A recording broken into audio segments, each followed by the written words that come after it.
At Morixa Tales, we believe in the power of storytelling. Our scripts weave together deep emotions and dramatic turns to deliver justice where it is most needed. Experience captivating mysteries where the truth eventually shines through, leaving a lasting impact on your heart and mind. Right after my husband's funeral ended and the last guests were leaving the church, his assistant suddenly approached me. He glanced around, then quietly slipped a sealed yellow envelope into my hand. On the front, there was only my name written in my husband's handwriting. He lowered his voice, careful and tense. "Don't open it here. And listen to me. Don't tell anyone in your family." 2 hours later, I sat alone at the kitchen table and opened the envelope. Within seconds of seeing what was inside, my hands began to shake. In that moment, I realized some secrets are far more terrifying than death itself. Welcome back to the channel. Don't forget to like, subscribe, and drop a comment telling me which country you're tuning in from. I always enjoy hearing from viewers around the world.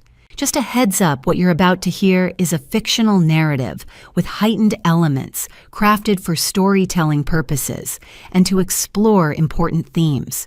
While names and settings are invented, the lessons woven throughout are deeply impactful. I flew home from Germany after 15 hours in the air. I didn't sleep, not for 1 second. My husband was dead. It was Monday morning, February 10th, 2025, a few minutes past 10, and I was standing in the back of St. Michael's Church on Southwest Mill Street in Portland, Oregon. The pews were full.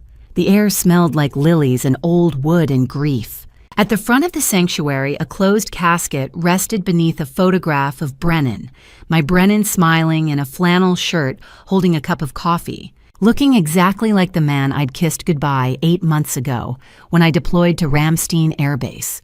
The death certificate said cardiac arrest, sudden, unexplained. He was 41 years old. I stood near the back door in my dress blues, my hands clasped in front of me, and tried to keep my face still.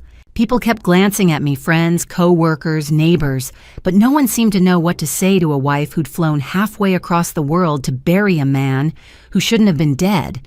My parents sat in the second row. My father, Walter, was 69, a retired mechanical engineer with shoulders that had started to stoop in the last few years. He sat with his hands folded in his lap, staring at nothing. My mother, Lorraine, 66, a retired librarian who'd always been the one to hold our family together, was crying silently into a tissue. I wanted to go to them. I didn't move. In the front row on the other side of the aisle sat my older brother, Garrett, and his wife, Fallon. Garrett was 48, broad-shouldered, with graying hair and a jaw that had always reminded me of our father's.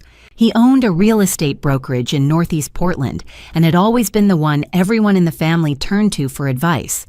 Today, though, he looked smaller somehow. His hands were shaking. Fallon, his wife of 12 years, sat beside him in a black dress, her hands folded tightly in her lap. She was 43, a nurse at Providence Street. Vincent, and she'd always been kind to me in that quiet, careful way some people are. But today, neither of them had looked me in the eye. Not once. I'd hugged them both outside the church before the service started. Garrett had put his arms around me and said, "I'm so sorry, Corinne. I'm so sorry." But his voice had been flat, mechanical. And when I pulled back, I saw that his hands were trembling. Fallon had squeezed my hand and whispered, "If you need anything at all, please call us." But she looked past me when she said it, like she couldn't quite meet my gaze. I told myself I was reading too much into it. People grieve in different ways. Maybe Garrett was in shock. Maybe Fallon was just exhausted. But something about the way they held themselves stiff, careful like they were afraid to move too quickly, made the hair on the back of my neck stand up. I scanned the room. Most of the faces were familiar. Brennan's co-workers from TechWave Solutions, the software firm where he'd worked as a senior engineer for the past 6 years. A few of his buddies from his weekly poker group. Our neighbors from Maple Ridge Drive, the quiet street in Northwest Portland where Brennan and I had bought our first house 3 years ago, back when I was still stateside, before the Air Force sent me to Germany. And then I saw him, Quinlan Barrett. He was standing off to the side near the stained glass window that overlooked the parking lot. He was 29, lean and sharp-featured, with dark hair that fell over his forehead and eyes that always seemed a little too watchful. He'd been Brennan's assistant at TechWave for the past 2 years, some kind of project coordinator or technical liaison. I couldn't remember the exact title. Brennan had mentioned him a few times in our video calls, said he was smart, reliable, kept his head down and got things done. Right now, Quinlan was staring at me, not in the way most people were: sad, uncomfortable, unsure. He was staring at me like he was trying to tell me something, like he was waiting for me to see him. I held his gaze for a moment. He didn't look away. Then slowly he glanced toward the back exit and then back at me. A signal. I frowned. What the hell? The service began. Pastor Edmund Reeves, a man in his mid-50s with silver hair and a voice like warm honey, stood at the pulpit and spoke about Brennan's kindness, his brilliance, his love for his family. He talked about how Brennan had volunteered at a local youth coding camp every summer, how he'd never missed a Sunday dinner with my parents when I was deployed, how he'd written me letters every week even though we could video chat anytime. I barely heard any of it. All I could think was Brennan was 41. He didn't smoke. He didn't drink. He ran 3 miles every morning before work. 6 months ago, he'd passed his annual physical with flying colors. How does a man like that just drop dead of a heart attack? I kept replaying the phone call I'd gotten 4 days ago. It had been my father's voice on the other end, shaking, barely able to get the words out. Corinne, sweetheart, Brennan's gone. He collapsed at home. They tried to revive him, but I'm so sorry, baby. I'm so sorry. I'd hung up and stared at the wall of my quarters in Germany for 3 hours before I could even cry. Now, standing in this church, I felt like I was watching the whole thing from outside my own body, like this was happening to someone else. The service ended just after 11:30. People filed out slowly, shaking hands, hugging, murmuring condolences. I stood by the door and accepted them all with nods and quiet thank yous. My father put his arm around my mother and guided her toward the parking lot. Garrett and Fallon slipped out a side door without saying goodbye, and then Quinlan was in front of me. He didn't say anything at first. He just stood there, hands in the pockets of his dark suit, looking at me with those sharp, careful eyes. I'm sorry for your loss, he said quietly. His voice was steady, but there was something underneath it, something urgent. Thank you, I said. He glanced around, making sure no one was close enough to hear. Then he reached into his jacket pocket and pulled out a manila envelope. It was sealed. My name was written on the front in Brennan's handwriting. My heart stopped. He wanted you to have this. Quinlan said, his voice barely above a whisper. If anything ever happened to him. I stared at the envelope. What is this? I don't know. He never told me. Quinlan's eyes flicked toward the parking lot, then back to me. But he told me to give it to you if he died. And he told me to tell you to meet me at 3 o'clock this afternoon at his office, TechWave Solutions downtown, 12th floor. What? I asked. Quinlan's jaw tightened. Because there's something Brennan wanted you to know. He pressed the envelope into my hand, turned, and walked away before I could say another word. I stood there in the empty church holding the envelope, and for the first time since I'd gotten the call 4 days ago, I felt something other than grief. I felt afraid. By 2 in the afternoon, I was sitting at my parents' kitchen table in Beaverton, staring at the sealed envelope Quinlan had given me. The house was quiet. My mother had gone upstairs to lie down after we'd driven home from the church. My father was in the garage doing what he always did when he didn't know how to process something, organizing tools he'd already organized 100 times before. I turned the envelope over in my hands. Brennan's handwriting was unmistakable. Corinne. That was all it said on the front. Just my name written in blue ink, slightly smudged at the corner like he'd been in a hurry. I peeled open the flap. Inside were 4 pieces of paper folded together. I pulled them out and spread them across the table. The first was a bank statement. Not mine, not Brennan's either, at least not one I recognized. It was from Columbia Bank, dated over the last 3 months. 6 transactions were highlighted in yellow. Transfers, each one between $200 and $8,000. They added up to $35,000 total. The account number at the top belonged to Brennan.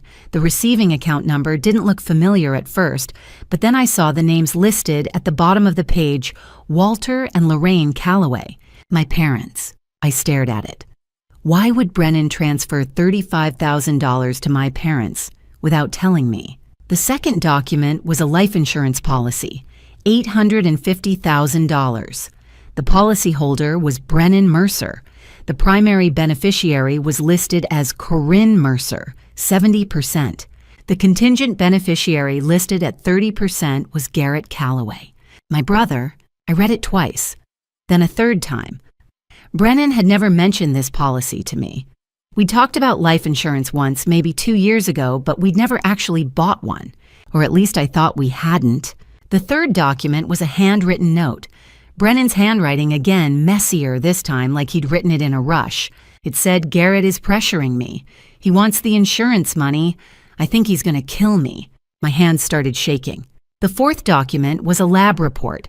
Private testing dated February 5th, 5 days before Brennan died. The header read, "Health Span Labs, Confidential Blood Analysis." Halfway down the page, one result was circled in red pen. Arsenic AS, 185 micrograms per liter. Reference range, less than 10 micrograms per liter.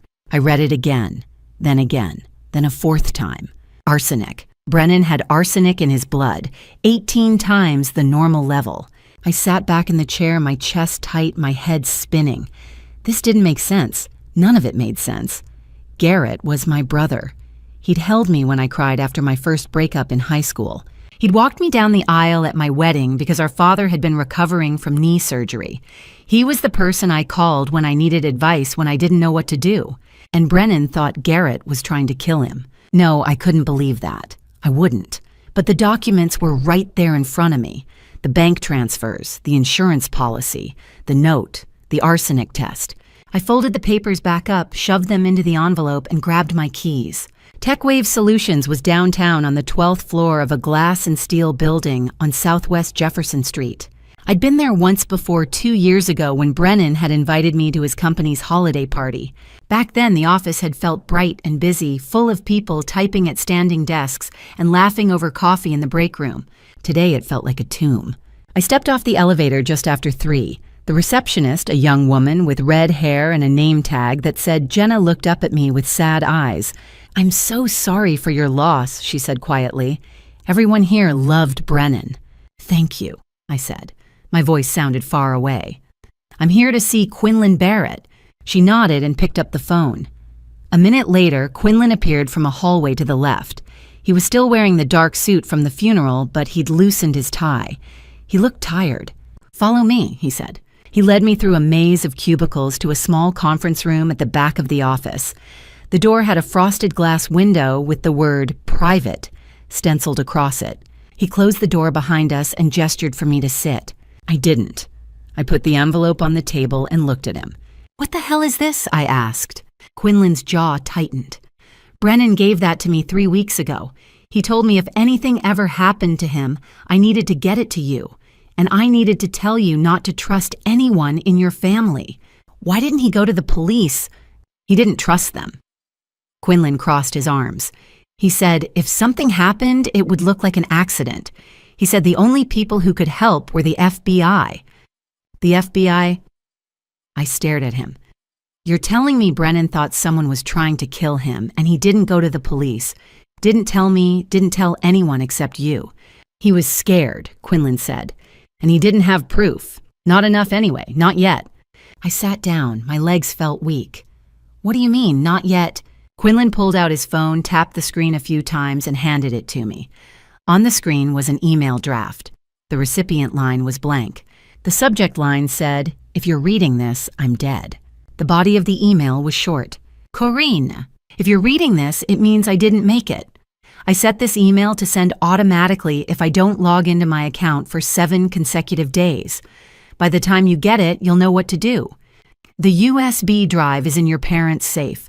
The code is 08-17-2018.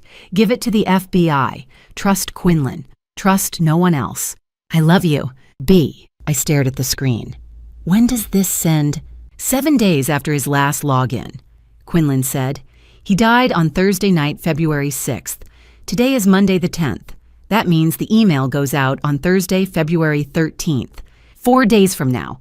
And you don't know what's on the USB drive." "No, he never told me. He just said it was evidence." Quinlan took the phone back and slipped it into his pocket, but he told me to make sure you waited for the email. He said it was important. I stood up, pacing the small room. My mind was racing. Garrett, the insurance money, the arsenic, the USB drive, the email. Why are you helping me? I asked. Quinlan met my eyes. Because Brennan was a good man, and because someone killed him. I looked at him for a long moment. Then I nodded. Okay, I said. I'll wait for the email. Quinlan walked me back to the elevator. Before the doors closed, he said one more thing. Be careful, Corinne. If Brennan was right, whoever did this is still out there, and they don't know you're looking yet. The doors slid shut, and I rode down alone, the envelope clutched in my hand, my heart pounding in my chest. 4 more days. I didn't sleep that night. I sat at the kitchen table in my parents' house in Beaverton, staring at the 4 documents Brennan had left me, reading them over and over until the words blurred together. By 3 in the morning, I'd made my decision. I wasn't going to wait 4 more days for an email. I was going to the FBI. At 7, I showered, put on jeans and a clean sweater, and drove into Portland. The city was still waking up, coffee shops just opening, commuters inching through traffic on the freeway. I kept my hands tight on the wheel and my eyes on the road. I didn't let myself think too much. If I did, I'd lose my nerve. The FBI Portland field office sat on the northeast edge of the city off Cascades Parkway in a low, blocky building that looked more like a corporate headquarters than a federal law enforcement facility. I parked in the visitor lot, walked through the glass doors, and told the security officer at the front desk that I needed to speak to someone about a homicide. He looked at me for a long moment, then picked up the phone. 20 minutes later, I was sitting in a windowless conference room on the 3rd floor, the envelope spread out in front of me, waiting. The door opened and a man stepped in. He was in his late 40s, tall and lean, with graying hair cut short and sharp blue eyes that took in everything at once. He wore a dark suit, no tie, and a badge clipped to his belt. He closed the door behind him and extended his hand. Special Agent Holden Voss, he said. His voice was calm, measured. I understand you have information about a possible homicide. I shook his hand and sat back down. My husband died 5 days ago. The death certificate says cardiac arrest, but I don't think that's what killed him. Voss sat across from me and pulled a notepad from his jacket pocket. Tell me why. I slid the 4 documents across the table. He picked them up one by one, reading carefully. His expression didn't change, but I saw his jaw tighten when he got to the arsenic test. Where did you get these? He asked. My husband gave them to his assistant before he died. The assistant gave them to me yesterday at the funeral. Voss set the papers down and looked at me. Your husband's name was Brennan Mercer. You're Corinne Mercer. And your brother is Garrett Calloway. Yes. And you believe your brother poisoned your husband for an $850,000 life insurance payout. I nodded. My throat felt tight. I don't want to believe it, but the evidence is right there. Voss leaned back in his chair, his eyes still on me. Mrs. Mercer, I'm not going to lie to you. This is strong circumstantial evidence. The arsenic test, the insurance policy, the handwritten note, all of it points to foul play. But it's not enough to make an arrest. Not yet. Why not? Because we don't have proof that your brother administered the poison. We don't have a murder weapon. We don't have a witness. And we don't have a confirmed cause of death. The medical examiner ruled it cardiac arrest. To reopen the case, we'd need to exhume the body and run a full toxicology screen. That takes time and a court order. I stared at him. So you're saying there's nothing you can do? I'm saying we need more. Voss tapped the lab report. This blood test is private. It's not admissible in court unless we can verify the chain of custody. And even if we could, it only proves your husband had arsenic in his system. It doesn't prove your brother put it there. What about the note? I asked. Brennan wrote that Garrett was pressuring him, that he thought Garrett was going to kill him. That's hearsay. It's useful, but it's not proof. Voss folded his hands on the table. What we need is the rest of the evidence your husband collected. You said there's a USB drive. Yes, he left instructions in an email. It's set to send automatically in 3 days if he doesn't log into his account. 3 days from now. Thursday, February 13th. Voss nodded slowly. Okay, here's what we're going to do. You're going to wait for that email. When it comes, you're going to retrieve the USB drive and bring it to me. In the meantime, I'm going to assign 2 agents to start building a financial profile on your brother. If he's in debt, if he's made unusual purchases, if he's been in contact with anyone suspicious, we'll find it." He pulled out his phone and sent a quick text. A moment later, the door opened and 2 people stepped in. The first was a woman in her mid-30s with dark hair pulled back in a ponytail and sharp, watchful eyes. She wore a black blazer and slacks and a sidearm holstered at her hip. Voss gestured toward her. "This is Special Agent Tessa Lang. She's our lead surveillance specialist. If we need eyes on your brother, she'll handle it." Tessa gave me a brief nod. "Ma'am." The second was a man in his early 40s, stocky and broad-shouldered with close-cropped brown hair and glasses. He carried a tablet under one arm. Voss nodded toward him. "And this is Special Agent Cruz Hamilton, Financial Crimes and Forensic Accounting. If there's money involved, Cruz will track it." Cruz stepped forward and shook my hand. "Mrs. Mercer, I'm sorry for your loss." "Thank you," I said quietly. Voss stood. "Here's what you need to understand. If your brother is responsible for your husband's death, he's dangerous. And if he thinks you're looking into it, he's going to get nervous. So until we have enough evidence to bring him in, you need to act normal. Don't confront him. Don't ask him questions. Don't let him know you suspect anything." I swallowed. "What if he calls me?" "Then you answer. You sound sad. You sound tired, but you don't sound suspicious." Voss's eyes were steady on mine. "Can you do that?" I nodded. "Yes." "Good." He handed me a business card with his name and a phone number printed on it. "If anything happens, anything that makes you feel unsafe, you call me. Day or night." I took the card and slipped it into my pocket. Voss walked me back to the elevator. Before the doors closed, he said one more thing. "We're going to find out what happened to your husband, Mrs. Mercer. I promise you that." I nodded and the doors slid shut. I drove back to Beaverton in a daze. My hands were shaking on the wheel. My mind kept replaying Voss's words. Don't confront him. Don't let him know you suspect anything. I pulled into my parents' driveway just after 11. My phone buzzed in my pocket. I pulled it out and looked at the screen. Garrett. I stared at his name for a long moment. Then I answered. "Hey," I said, keeping my voice steady. "Corinne, where have you been?"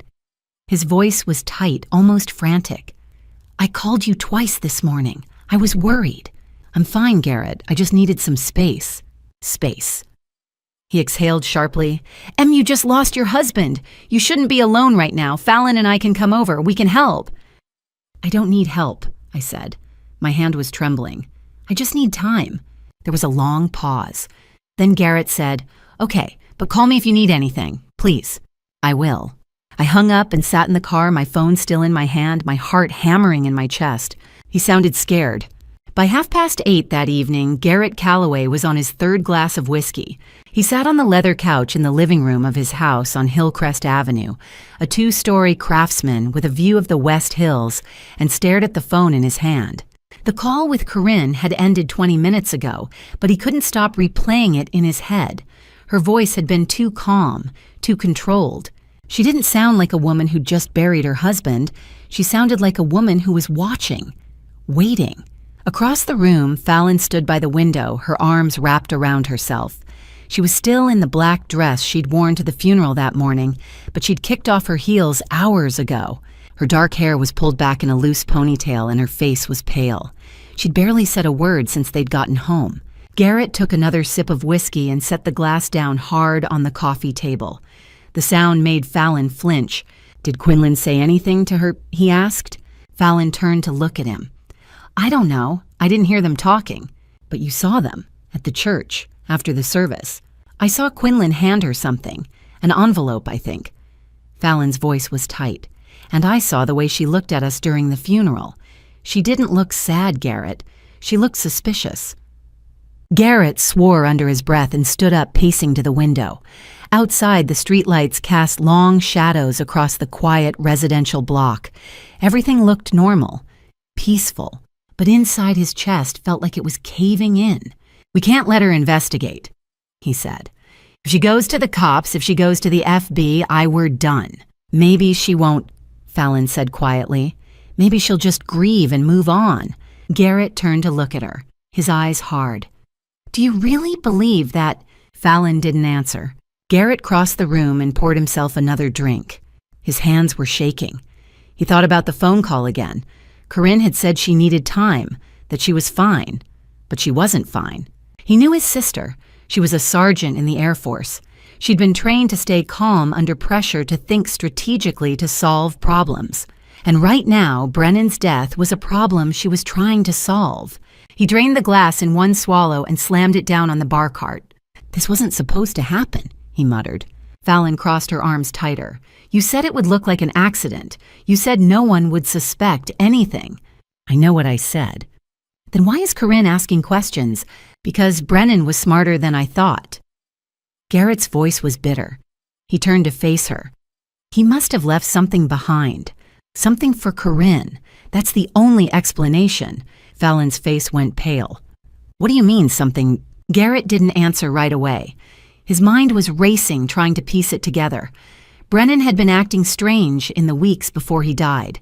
Quiet, paranoid. He'd stopped coming to family dinners, stopped answering Garrett's calls. At the time, Garrett had chalked it up to stress. Brennan had been working long hours at TechWave, dealing with some big project. But now looking back, Garrett realized the truth. Brennan had known, or at least he'd suspected. Garrett sank back down onto the couch and put his head in his hands. The memories came flooding back, sharp and jagged. It had started 18 months ago. Garrett had always liked to gamble, nothing serious at first, just poker nights with friends, the occasional trip to the casino. But then he'd discovered online betting, sports, horses, high-stakes poker tournaments streamed live from Vegas. It was easy, too easy, and for a while he'd won. But then the wins stopped, and the losses piled up. By last summer, he'd burned through $280,000. Money he didn't have. Money he'd borrowed from the wrong people. The loan sharks, local guys connected to a larger network out of Seattle, had given him 3 months to pay it back. When he couldn't, they'd started making threats. Not just against him, against Fallon, against Evan, their 8-year-old son. Garrett had panicked. He'd taken $150,000 from TechWave Solutions, where he sat on the board as a minority investor. He'd buried it in fake consulting fees routed through shell companies he'd set up offshore. It had bought him time, but it wasn't enough. He still owed $130,000, and the sharks were getting impatient. That's when he'd thought of the insurance policy. Brennan had been family. A good guy. A little naive, maybe, but smart. Garrett had taken him out for drinks one night in November, gotten him drunk, and convinced him to sign a life insurance application. $850,000. Primary beneficiary, Corinne. Contingent beneficiary, Garrett. Brennan had been too wasted to ask questions, and Fallon, who worked as a nurse at Providence Street. Vincent had forged the signature of Brennan's primary care physician on the medical clearance form. The plan had been simple. Brennan would die in accident, a heart attack, something that wouldn't raise suspicions. Corinne was deployed in Germany. She wouldn't be back in the States for months. After 90 days, if the primary beneficiary didn't claim the payout, the money would go to the contingent. Garrett would collect pay off the sharks and walk away clean.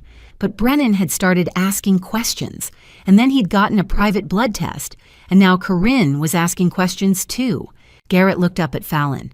We need to know what Brennan left behind. If he wrote something down, if he recorded something, we need to find it before Corinne does. Fallon's eyes were wide. Garrett, we don't have a choice. His voice was sharp. Do you know what the mafia will do if we don't pay them? They know where Evan goes to school, Fallon. They know his bus route. They know what time you pick him up every day. Fallon's face crumpled. She sank into the armchair by the window, her hands covering her face. I didn't want this, she whispered. I didn't want any of this. Neither did I. Garrett stood and walked to the window, his jaw clenched. But we're in it now, and the only way out is to make sure Corinne doesn't find anything. Fallon looked up at him, her eyes red. What are you saying? Garrett didn't answer. He just stared out at the dark street, his mind churning. Corinne was a threat. She was smart, trained, relentless. If she kept digging, she'd find the truth. And if she went to the FBI, it was over. He turned back to Fallon. We need to be careful. We need to act like we're grieving, like we're supporting her. And if she asks questions, we need to make sure she doesn't get answers. Fallon stared at him. And if that's not enough, Garrett's expression hardened. Then we do whatever it takes. I didn't know any of that at the time. I didn't know Garrett was sitting in his living room drinking whiskey, trying to figure out how to stop me. I didn't know he was scared. I didn't know he was planning his next move. But sitting in my car outside my parents' house that night, staring at my phone, replaying the sound of his voice in my head, I was worried I knew one thing for certain. My brother was afraid, and that meant he had something to hide. The next 2 days were hell. I checked my email every hour, sometimes every half hour. I'd wake up in the middle of the night, reach for my phone, and stare at the empty inbox until my eyes burned. Nothing. No automated message from Brennan, no answers, just silence. Wednesday morning, I woke up on the narrow twin bed in my childhood bedroom, the same room I'd slept in from age 6 to 18. The walls were still pale yellow. The bookshelf was still crowded with old paperbacks and trophies from high school track meets. A framed photo of Brennan and me on our wedding day sat on the nightstand. We were laughing in the picture, his arm around my waist, my head tilted against his shoulder. I'd taken that photo with me to Germany and brought it back in my luggage 5 days ago. I picked it up and stared at it. Brennan's smile, his eyes, the way he'd looked at me like I was the only person in the world who mattered. I set the photo down and checked my email again. Nothing. Downstairs, my father was at the kitchen table drinking coffee and reading the newspaper. He looked up when I walked in, his eyes red-rimmed and tired. "Morning, sweetheart," he said quietly. "Morning, Dad." He watched me pour myself a cup of coffee. "You sleep okay?" I nodded. It was a lie.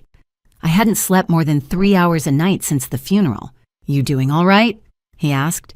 "You seem distracted." I sat down across from him and wrapped my hands around the warm mug. "I'm just trying to sort through Brennan's paperwork. Bank accounts, insurance, all that stuff. It's a lot." My father nodded slowly. "If you need help, I've got it," I said, maybe a little too quickly. "But thank you." He didn't push. He just went back to his newspaper, and I sat there staring at nothing, feeling the weight of the lie pressing down on my chest. My mother came downstairs a few minutes later. She looked smaller than I remembered, like grief had physically shrunk her. She moved slowly, mechanically pouring herself tea and sitting at the far end of the table. She didn't say anything. She just stared out the window at the backyard, her hands wrapped around the teacup. I wanted to go to her.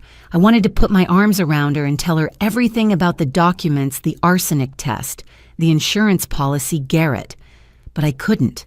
Not yet. If I told her now, she'd fall apart, and I needed her to stay strong, just a little longer. So I sat there sipping my coffee and said nothing. By Wednesday afternoon, Garrett had called me 3 times. I didn't answer the first 2. I let them go to voicemail and deleted the messages without listening. But the third time, just after 2 o'clock, I knew I couldn't ignore him anymore. If I did, he'd get suspicious. Or worse, he'd show up at my parents' house. I answered on the 4th ring. "Hey," I said, keeping my voice flat. "Corinne." He sounded relieved. "I've been trying to reach you." "I know, I've been busy." "Busy with what?" I closed my eyes. "Paperwork, Brennan's accounts. I'm trying to figure out what needs to be done." There was a pause. Then Garrett said, "You shouldn't be doing that alone. Let me help. Fallon and I can come over." "I don't need help." "Corinne." I said, "I don't need help, Garrett." My voice was sharper than I meant it to be. I took a breath and softened my tone. I need space. Please." Another pause, longer this time. "Okay," he said finally. "But if you need anything, I'll call you." I hung up before he could say anything else. My hands were shaking. I sat down on the edge of my bed and stared at my phone. A moment later, it buzzed. A text message. It was from Special Agent Voss. "Stay calm. Don't let him know you're suspicious. We're monitoring the situation." I typed back, "How are you monitoring?" His reply came a minute later.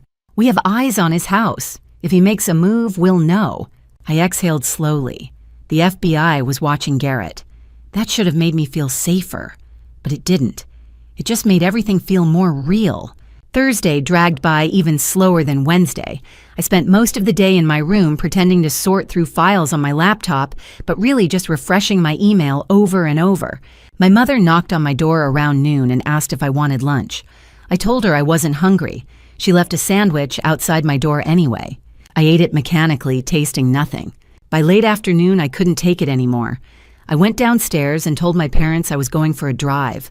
My father looked concerned, but he didn't try to stop me. I got in my car and drove aimlessly through Beaverton, then into Portland, past the river, past the bridges, past the neighborhoods where Brennan and I used to walk on Sunday mornings. I didn't have a destination. I just needed to move. I ended up parked in the lot of a grocery store on Southeast Hawthorne, staring at my phone, willing the email to come. It didn't. At 6, I drove back to my parents' house. My mother had made dinner: pot roast, mashed potatoes, green beans. It smelled like home, like comfort. But when I sat down at the table, I couldn't eat. I pushed the food around on my plate and answered my parents' questions in monosyllables until my father finally stopped asking. After dinner, I went back upstairs. My mother stood at the bottom of the stairs and called after me, "Corinne." I stopped and turned. Her eyes were full of tears. "I know you're hurting, but you don't have to do this alone." I nodded. "I know, Mom." But I couldn't tell her the truth. Not yet. That night, I lay in bed with the lights off, staring at the ceiling. The photo of Brennan and me sat on the nightstand, barely visible in the dim glow of the streetlight outside. I reached over and picked it up, tracing the outline of his face with my thumb. "I miss you," I whispered. The room was silent. I set the photo down and picked up my phone. Still no email. I checked the time. 11:47 p.m. Thursday, February 13th. Tomorrow was Friday the 14th. 7 days since Brennan had died. 7 days since his last login. Tomorrow the email would come. I closed my eyes and tried to sleep. But all I could think about was what I'd find when I opened it. What Brennan had left behind. What he wanted me to know. And whether it would be enough to prove that my brother had killed him. My phone buzzed at 7:32 on Friday morning. I was still in bed, staring at the ceiling, already awake. I'd been awake since 5. I grabbed the phone off the nightstand and looked at the screen. One new email from Brennan Mercer, subject: "If you're reading this, I'm dead." My heart stopped. I sat up, my hands shaking, and opened the message. "Corinne, if you're reading this, it means I didn't make it. I set this email to send automatically if I don't log into my account for 7 consecutive days. By the time you get it, you'll know something's wrong. The USB drive is in your parents' safe. The code is 08-17-2018. That's the day I proposed to you. Do you remember we were at Cannon Beach and I got down on one knee in the sand and you said yes before I even finished asking? Everything you need is on that drive. Give it to the FBI. Don't trust the police. Don't trust anyone in your family. Just the FBI. I'm sorry I couldn't tell you while I was alive. I was scared. I thought if I told you, they'd come after you too. But if you're reading this, it means they got to me first. I love you, Corinne. I always will. B. I read it twice, then a third time. My chest felt tight, like someone had wrapped a band around my ribs and pulled it until I couldn't breathe. I threw off the covers, grabbed a sweatshirt, and ran downstairs. My parents were in the kitchen. My father sat at the table with a cup of coffee and the morning paper. My mother stood at the stove, scrambling eggs. They both looked up when I came in. "Corinne," my mother said, "are you okay?" I didn't answer. I crossed the room and stopped in front of my father. "Dad, I need to get into the safe." He frowned. "The safe, why? Brennan left something in there. I need it." My mother turned off the stove. "What did he leave?" "I don't know, but he told me where to find it." I looked at my father. "Please, Dad, I need to open it now." He set down his coffee and stood. "All right, come on." He led me down the hall to his office, a small room lined with bookshelves and filing cabinets. In the corner, behind a framed photo of our family at the coast, was a wall safe. My father pulled the photo aside and entered the code. The door swung open. Inside were a few stacks of papers, some old jewelry that had belonged to my grandmother, and a small black USB drive with a white label on it. The label said, "For Corinne, FBI only." I reached in and took it. My hands were trembling. "What is that?" my father asked. "I don't know yet," I said, "but I'm about to find out." I went back upstairs to my room, closed the door, and sat down at the small desk by the window. I opened my laptop, plugged in the USB drive, and waited. 5 files appeared on the screen. I opened the first one. File 1 audio recording. The file was labeled Garrett_confession_November 14th .mp3. I clicked play. At first there was nothing but static. Then I heard voices. 2 of them. One was Garrett. The other was Fallon. Garrett's voice was slurred like he'd been drinking. I'm in deep Fallon. 280,000. The guys I borrowed from, they're not messing around. They know where we live. They know where Evan goes to school. Fallon's voice was quieter, scared. What are we going to do? I don't know. I took 150 from TechWave, but it's not enough. I still owe 130. Garrett, that's embezzlement. If they find out, they won't. I buried it. But we need more. We need the insurance money. What insurance money? Brennan's. I got him to sign a policy. 850,000. If he dies, Corinne gets 70%. But she's in Germany. After 90 days, it goes to the contingent. That's me. There was a long pause. Then Fallon said, "You're talking about killing him. I'm talking about surviving." The recording ended. I sat there frozen, my hands clenched into fists. File 2, bank screenshots, 6 images. Each one showed a transfer from Brennan's account to my parents' joint account. $35,000 total. The dates ranged from November to January. File 3 video. The file was labeled final_message.mp4. I double-clicked it. Brennan appeared on the screen. He was sitting in his home office, the one with the big window that looked out onto the street. But he looked different. Thinner. Tired. His skin was pale and there were dark circles under his eyes. He looked into the camera and spoke. "Corinne, if you're watching this, I'm dead, and Garrett and Fallon killed me." His voice cracked. He cleared his throat and continued. "I've been sick for weeks. Nausea, headaches, exhaustion. I thought it was stress. But then I started noticing things. Garrett was coming over more often. Fallon kept bringing me drinks, protein shakes, smoothies. She said they'd help me feel better, but I only got worse. So I went to a private lab. I paid cash, didn't use insurance. The results came back 2 days ago. Arsenic. 185 micrograms per liter. Someone's been poisoning me." I confronted Garrett. Not directly, I'm not stupid. But I asked him about the life insurance policy. He got defensive, angry. That's when I knew. I've collected everything I can. Audio recordings, financial records, IP logs showing Garrett accessing your parents' bank account from his laptop, receipts for the deep fake software he used to forge your dad's voice, and a receipt for a chemical supply website where he bought arsenic trioxide under a fake name. I was going to take all of this to the FBI, but if you're watching this, it means I didn't make it in time. He leaned closer to the camera, his eyes red. Don't let your parents get blamed for this. Garrett used their account to launder money, but they didn't know. I've proven that. It's all in the files. I love you, Corinne. I'm sorry I couldn't protect you, but now it's your turn. Finish this. Make them pay.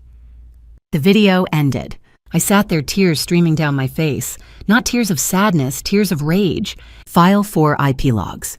A spreadsheet showing login activity on my parents' bank account. Every fraudulent login came from an IP address registered to Garrett's home network. File 5 purchase receipts. 2 files. One was a receipt for deepfake voice cloning software purchased with Garrett's credit card. The other was an invoice from an industrial chemical supplier showing the purchase of 500 grams of arsenic trioxide. The shipping address was a P.O. box registered under a fake name, but the payment method was traced back to Garrett's PayPal account. I closed the laptop and sat back in the chair, my whole body shaking. Brennan had done it. He'd built the case. He'd gathered the proof, and now it was mine. I picked up my phone and called Special Agent Voss. He answered on the second ring. "Mrs. Mercer." "I have it," I said. My voice was steady, cold. "I have everything. The USB, the recordings, the receipts, all of it." There was a pause. Then Voss said, "I'm on my way." 2 hours later, I was back in the windowless conference room at the FBI Portland field office, sitting across from Special Agent Holden Voss and Special Agent Cruz Hamilton. The USB drive sat in the middle of the table, like a piece of evidence at a murder trial, which I realized was exactly what it was. Voss had arrived at my parents' house within 40 minutes of my call. He'd taken the drive, asked me a few questions, and told me to meet him at the office at 10. I'd driven there in a daze, my hands tight on the wheel, my mind replaying Brennan's final video over and over. Now Cruz had the USB plugged into his laptop and the contents were projected onto a screen on the wall. Voss stood beside the screen arms, crossed his face unreadable. Cruz sat at the table, scrolling through files, making notes on a yellow legal pad. I sat with my hands folded in my lap, trying to keep my breathing steady. "Let's start with the insurance policy," Cruz said. He pulled up a scanned image of the contract Brennan had included in the USB files. It was a standard life insurance application from a company called Secure Life Financial, dated November 18th of last year. Brennan's signature was at the bottom, along with a witness signature that I didn't recognize. Cruz pointed to a section near the top. "The policy amount is $850,000. Primary beneficiary Corinne Mercer, 70%. Contingent beneficiary Garrett Calloway, 30%. I stared at the screen. "I never knew this existed." "Your husband didn't tell you?" Voss asked. "No. We'd talked about getting life insurance a couple of years ago, but we never followed through, or at least I thought we didn't." Cruz tapped his pen against the legal pad. "According to the terms of the policy, if the primary beneficiary is unable to claim the payout within 90 days of the insured's death, the full amount transfers to the contingent beneficiary." I frowned. "What do you mean, unable to claim?" "It means if you're not in the United States, or if you're unavailable for any reason, the insurance company can default to the contingent." Cruz looked at me. "You've been deployed in Germany for the past 8 months.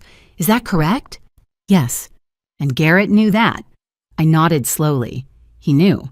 Voss leaned against the table. "So here's what we think happened. Garrett convinced your husband to sign this policy back in November. Brennan was probably drunk. There's a note in one of the audio files where Garrett mentions getting him drunk to sign paperwork. Once the policy was active, all Garrett had to do was wait. If Brennan died, you'd inherit 70%. But Garrett knew you were overseas. He knew you wouldn't be back in time to claim it. After 90 days, the full payout, $850,000, would go to him. I felt like I'd been punched in the chest. He planned this from the beginning. "Yes," Voss said quietly, "he did." Cruz pulled up another file, a spreadsheet showing Garrett's financial history. "Let's talk about motive. According to the bank records and transaction logs Brennan collected, your brother has been gambling online for the past 2 years. Sports betting, poker tournaments, horse racing. By last summer, he'd lost $280,000. I stared at the numbers on the screen. 280,000, most of it was borrowed money. He took out loans from a group connected to organized crime local guys with ties to a larger network in Seattle. When he couldn't pay them back, they started threatening him. And his family. My stomach turned. Fallon and Evan. Exactly. Cruz scrolled down. In September, Garrett embezzled $150,000 from TechWave Solutions, where he sits on the board as a minority investor. He buried the transactions in fake consulting fees routed through offshore accounts. That bought him time, but he still owed $130,000. And the loan sharks weren't going to wait forever. Voss picked up the thread. So he came up with a plan. Get Brennan to sign a life insurance policy. Kill Brennan. Make it look like natural causes. Collect the payout. Pay off the debt. Walk away clean. I closed my eyes. My head was pounding. And Fallon helped him. Cruz nodded. Fallon Calloway is a registered nurse at Providence St. Vincent Medical Center. She has access to medical records, prescriptions, and diagnostic equipment. According to the receipts Brennan collected, she forged the signature of Brennan's primary care physician on the medical clearance form required for the insurance application. Without that signature, the policy wouldn't have been approved. So she knew, I said. My voice was flat. She knew what Garrett was planning, and she helped him. Yes. I opened my eyes and looked at Voss. What about the arsenic? Where did he get it? Cruz pulled up another file, a receipt from an online chemical supplier. Garrett purchased 500 grams of arsenic trioxide from a company that sells industrial chemicals. He used a fake name and had it shipped to a P.O. box in Gresham, but the payment was made through his PayPal account, which we can trace. Voss stepped closer to the table. Arsenic trioxide is tasteless and odorless when mixed into liquids. Fallon was giving Brennan protein shakes and smoothies supposedly to help with his fatigue. We believe she was dosing him with small amounts of arsenic over a period of weeks. It would have caused nausea, headaches, weakness symptoms that look like stress or the flu. By the time Brennan got suspicious and ordered a private blood test, the arsenic levels in his system were dangerously high. I thought about the video. Brennan sitting in his office, pale and exhausted, telling me he'd been poisoned. My hands clenched into fists. How did he die? I asked. The death certificate said cardiac arrest. Cruz glanced at Voss, who nodded. We believe Garrett and Fallon administered a final lethal dose, Voss said, probably injected directly into his bloodstream. Arsenic poisoning causes multi-organ failure, which can trigger cardiac arrest. To a medical examiner who isn't looking for foul play, it would appear to be a natural heart attack. I felt bile rise in my throat. My brother killed my husband. For money. Yes, Voss said, he did. I wanted to scream. I wanted to throw something. I wanted to drive to Garrett's house and drag him out into the street. But I just sat there, my nails digging into my palms, trying to breathe. Cruz closed his laptop. We have enough evidence here to build a case. The audio confession, the financial records, the arsenic receipts, the forged medical clearance, it's all admissible. We can arrest Garrett and Fallon. But there's one more issue we need to address. I looked up. What issue? Voss met my eyes. Your parents. I froze. What about them? $35,000 was transferred from Brennan's account into your parents' joint account between November and January. If we don't explain how that happened, the prosecution could argue that your parents were involved, that they knowingly participated in a money laundering scheme. That's insane, I said. They didn't know anything about this. We believe you, Voss said, but we need to prove it. Cruz pulled up another spreadsheet on the screen. This one was dense rows of transactions dates, account numbers. He zoomed in on a section highlighted in red. Between September and December, Garrett embezzled $150,000 from TechWave Solutions, Cruz said. He buried it in fake consulting fees paid to offshore shell companies. But he couldn't just deposit that money into his personal account without raising red flags. So he laundered it through your parents' joint checking account. I stared at him. My parents' account? Yes. Cruz pulled up a bank statement from Columbia Bank. 6 transfers totaling $150,000 went from TechWave's offshore accounts into the joint account belonging to Walter and Lorraine Calloway. Within 48 hours of each deposit, the money was withdrawn, either in cash or transferred to an account registered under Garrett's name. My stomach dropped. My parents didn't authorize that. They didn't even know about it. We believe you, Voss said. But here's the problem. Every deposit was authorized with your father's electronic signature, and every withdrawal was confirmed by a phone call to the bank, a call in which someone claiming to be Walter Calloway verified the transaction. I shook my head. That's impossible. My father would never... It wasn't your father, Cruz said. He clicked play on an audio file. A voice came through the speakers, my father's voice. Exact. The rasp. The pauses. Even the faint accent. Yes, this is Walter Calloway. I'm calling to confirm the transfer of $15,000 from my joint checking account. Cruz stopped the recording. This call was made to Columbia Bank on December 3rd, but the voice isn't real. I felt the floor drop. How? Deepfake voice cloning software, Cruz said. Commercially available. You feed it audio samples, voicemails, recordings, and it generates a synthetic voice. Garrett purchased a subscription to a service called Voice Mimic Pro in October. We have the receipt. He used it to clone your father's voice and make fraudulent calls to the bank. Voss stepped in. He also forged your father's electronic signature on the bank's authorization forms. All he needed was a scanned copy of your dad's real signature, tax returns, legal paperwork, anything. I sat back, my head spinning. So, Garrett stole $150,000, funneled it through my parents' account, using fake signatures and fake phone calls, and framed my father for money laundering. Yes, Voss said, and my parents had no idea. Correct, but from the bank's perspective and from ours, the transactions looked legitimate. Your father's signature, your father's voice, your father's account. I thought about my father this morning sitting at the kitchen table looking so tired, so small. You said you questioned him, I said quietly. Voss nodded. Last week, we'd been reviewing Brennan's financial records. When we saw the transfers into your parents' account, we flagged it. We brought your father in and asked him to explain. What did he say? He said he didn't know anything about the deposits. He hadn't authorized any transfers, but he couldn't prove it. The bank records showed his signature, his voice. From our perspective, he looked like either a co-conspirator or a victim. Either way, we had to investigate. I closed my eyes. He must have been terrified. He was, Voss said. But he cooperated fully, gave us access to everything financial records, phone logs, computer. He answered every question, never wavered, kept saying he didn't know how the money got there. I looked up. Did you believe him? Voss met my eyes. Yes, but belief isn't evidence.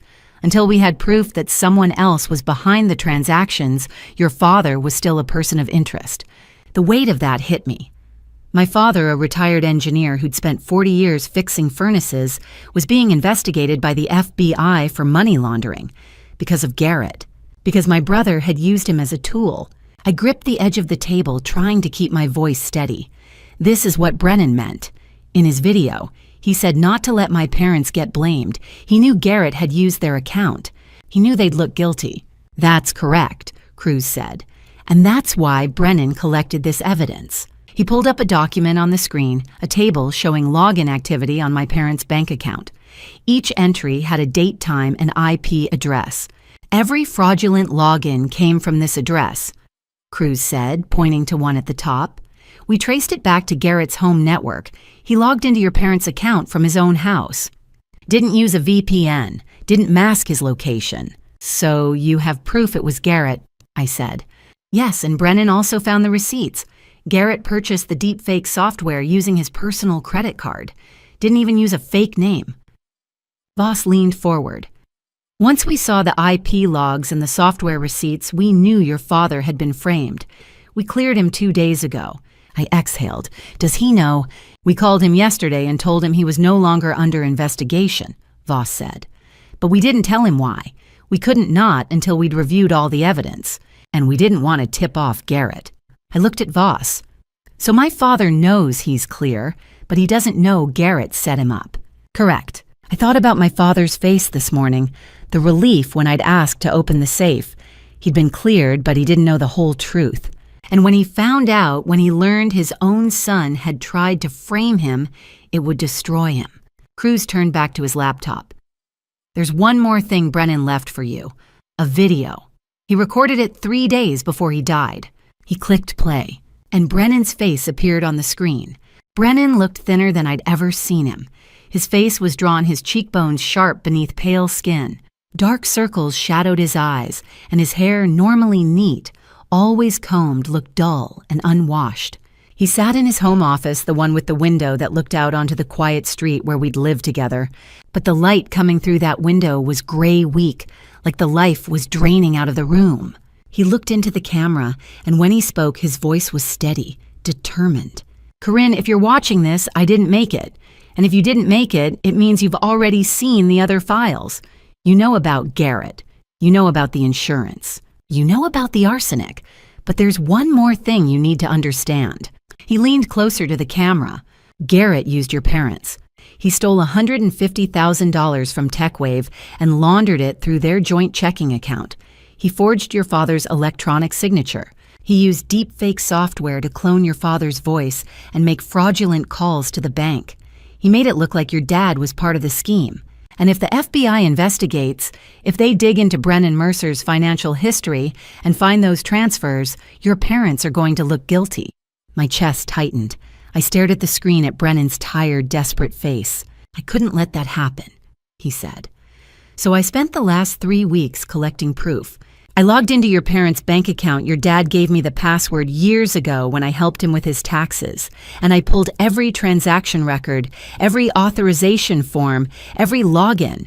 Then I traced the IP addresses. He held up a piece of paper covered in handwritten notes. Every fraudulent login came from Garrett's home network, every single one. He didn't bother hiding it. He logged in from his own house using his own computer. I documented it all. Dates, times, IP addresses, it's all in the files. He set the paper down and looked back at the camera. I also found the receipts. Garrett bought the deepfake software Voice Mimic Pro using his personal credit card. He didn't even try to cover his tracks. And I found the audio files. The bank recorded every verification call. I compared them to your father's real voice voicemail's old recordings, and I can prove they're fake. The rhythm is off. The cadence. A human ear might not catch it, but audio analysis software will. He paused, his jaw tight. Your parents are innocent, Corinne. They didn't know what Garrett was doing. They didn't authorize those transfers. They didn't make those calls. And I've proven it. Every piece of evidence is on this drive. IP logs, audio comparisons, purchase receipts, bank records. It's all there. His voice cracked. If I die before I can give this to the FBI, you have to do it for me. Don't let your parents get blamed for what Garrett did. Don't let him destroy them the way he's destroying me. He leaned back in his chair, his eyes red. I love you, Corinne. I'm sorry I didn't tell you sooner. I was scared. I thought if I told you, Garrett would come after you too. But if you're watching this, it's too late to protect you. All I can do now is give you the tools to finish this. He looked directly into the camera one last time. Make them pay. The video ended. The conference room was silent. I sat there staring at the blank screen, tears streaming down my face. Not quiet tears, not the kind you try to hide. These were loud, gasping sobs that tore out of my chest before I could stop them. I covered my face with my hands. My whole body was shaking. Brennan had spent his final days sick, poisoned, dying, protecting my parents. He'd logged into bank accounts, traced IP addresses, analyzed audio files, collected receipts.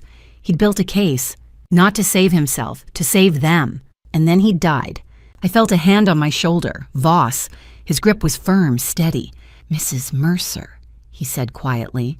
I know this is hard, but your husband did something extraordinary. He gave us everything we need. I lowered my hands and looked up at him, my vision blurred with tears. He died trying to protect my parents. He succeeded, Voss said. Because of the evidence he collected, we've cleared your father completely. Walter Calloway is no longer a person of interest. We'll be sending a formal letter to the U.S. Attorney's office confirming that he had no knowledge of and no involvement in the fraudulent transactions. His name is clear. I wiped my eyes with the back of my hand.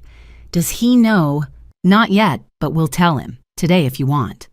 I nodded, unable to speak. Cruz leaned forward, his voice gentle.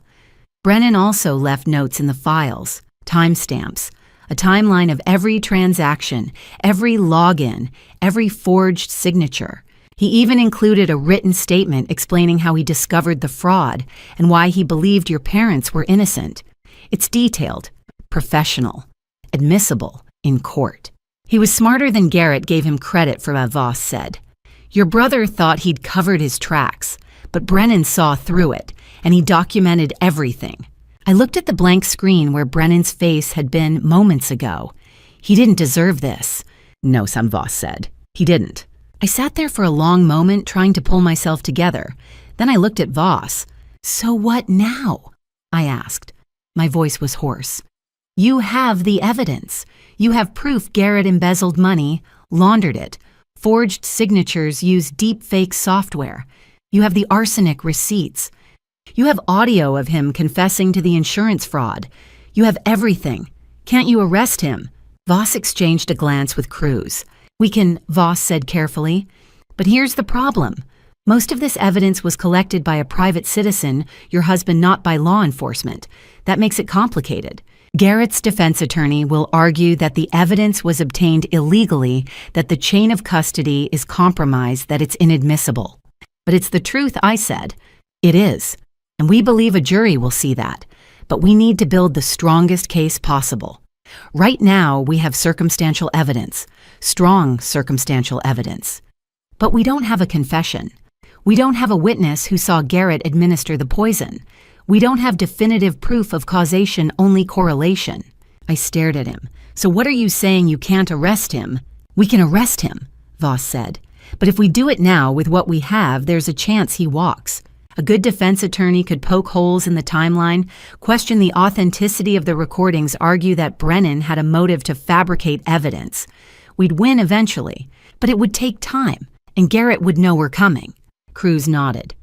What we need is something irrefutable, a confession, or catching him in the act. I leaned back in my chair, my mind racing.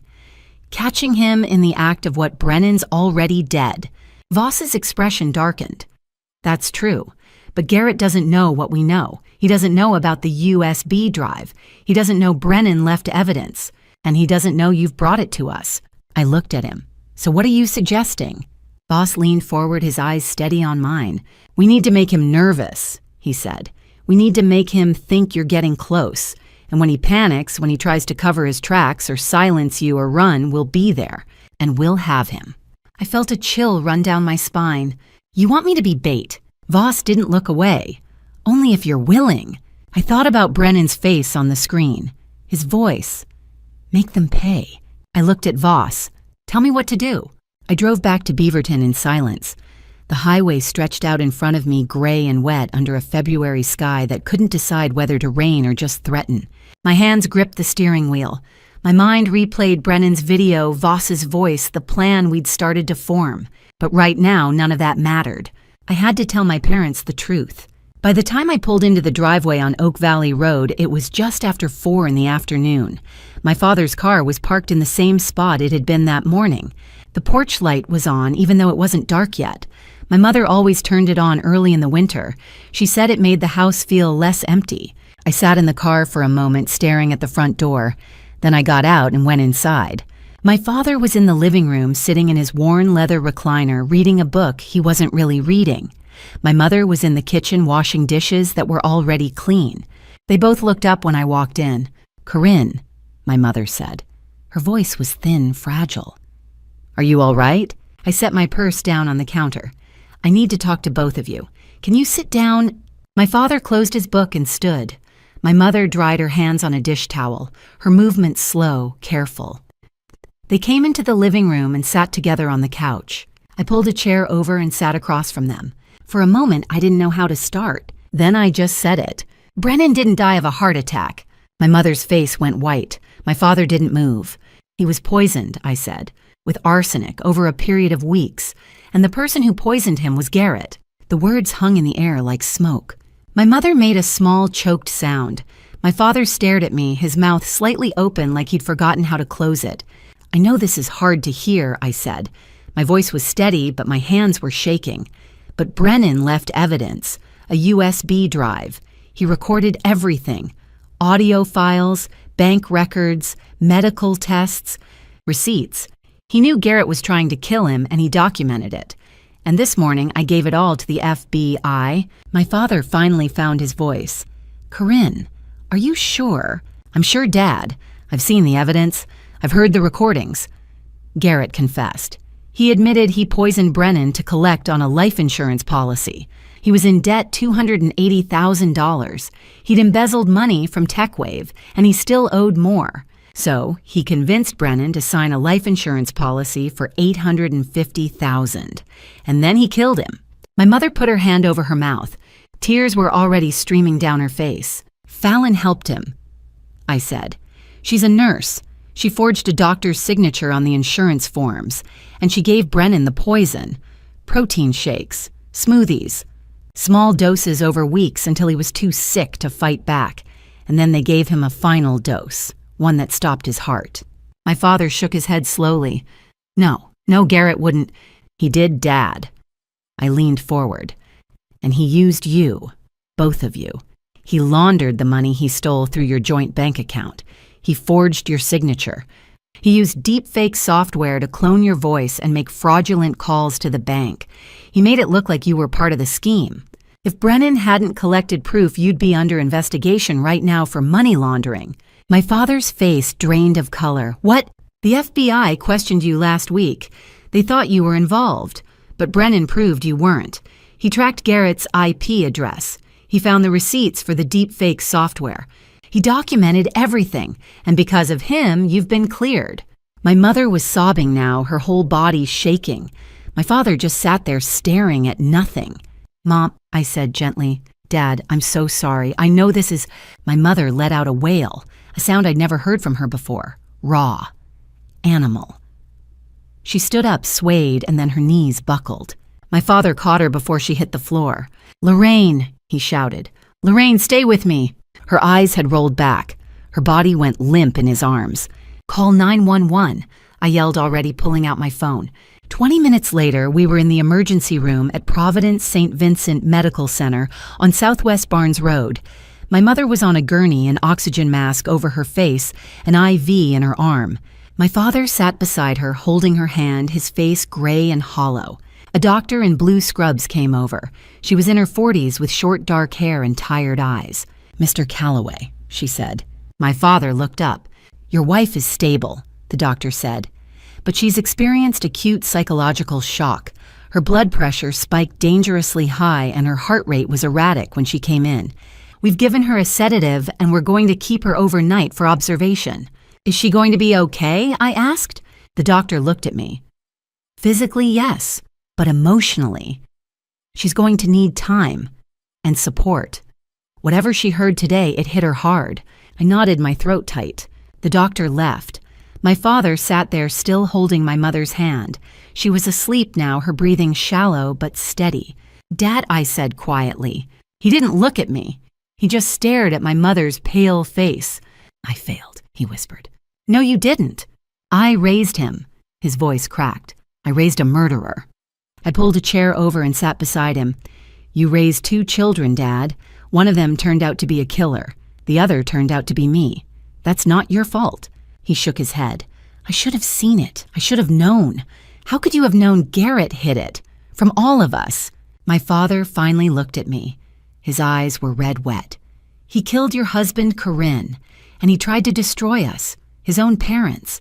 I know. How do we come back from that? I didn't have an answer. We sat there in silence, the hospital machines beeping softly around us. My mother slept. My father held her hand, and I stared at the white tile floor, wondering the same thing he was. How do you come back from this? That night, I drove back to the house in Beaverton alone. My father stayed at the hospital with my mother. I told him I'd come back in the morning. I went upstairs to my old room, lay down on the narrow bed, and stared at the ceiling. I didn't sleep. I kept thinking about my mother's face when I told her, the way she'd collapsed, the sound of her scream. I thought about my father's words. I failed. I raised a murderer.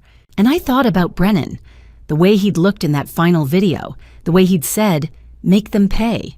I closed my eyes. My family was broken, maybe beyond repair, but I wasn't done yet. At 2 a.m, I locked the bathroom door and sank down onto the cold tile floor. The house was silent. My father was still at the hospital with my mother. I was alone. I pulled my knees up to my chest and wrapped my arms around them. And then I cried. Not the loud, gasping sobs from earlier.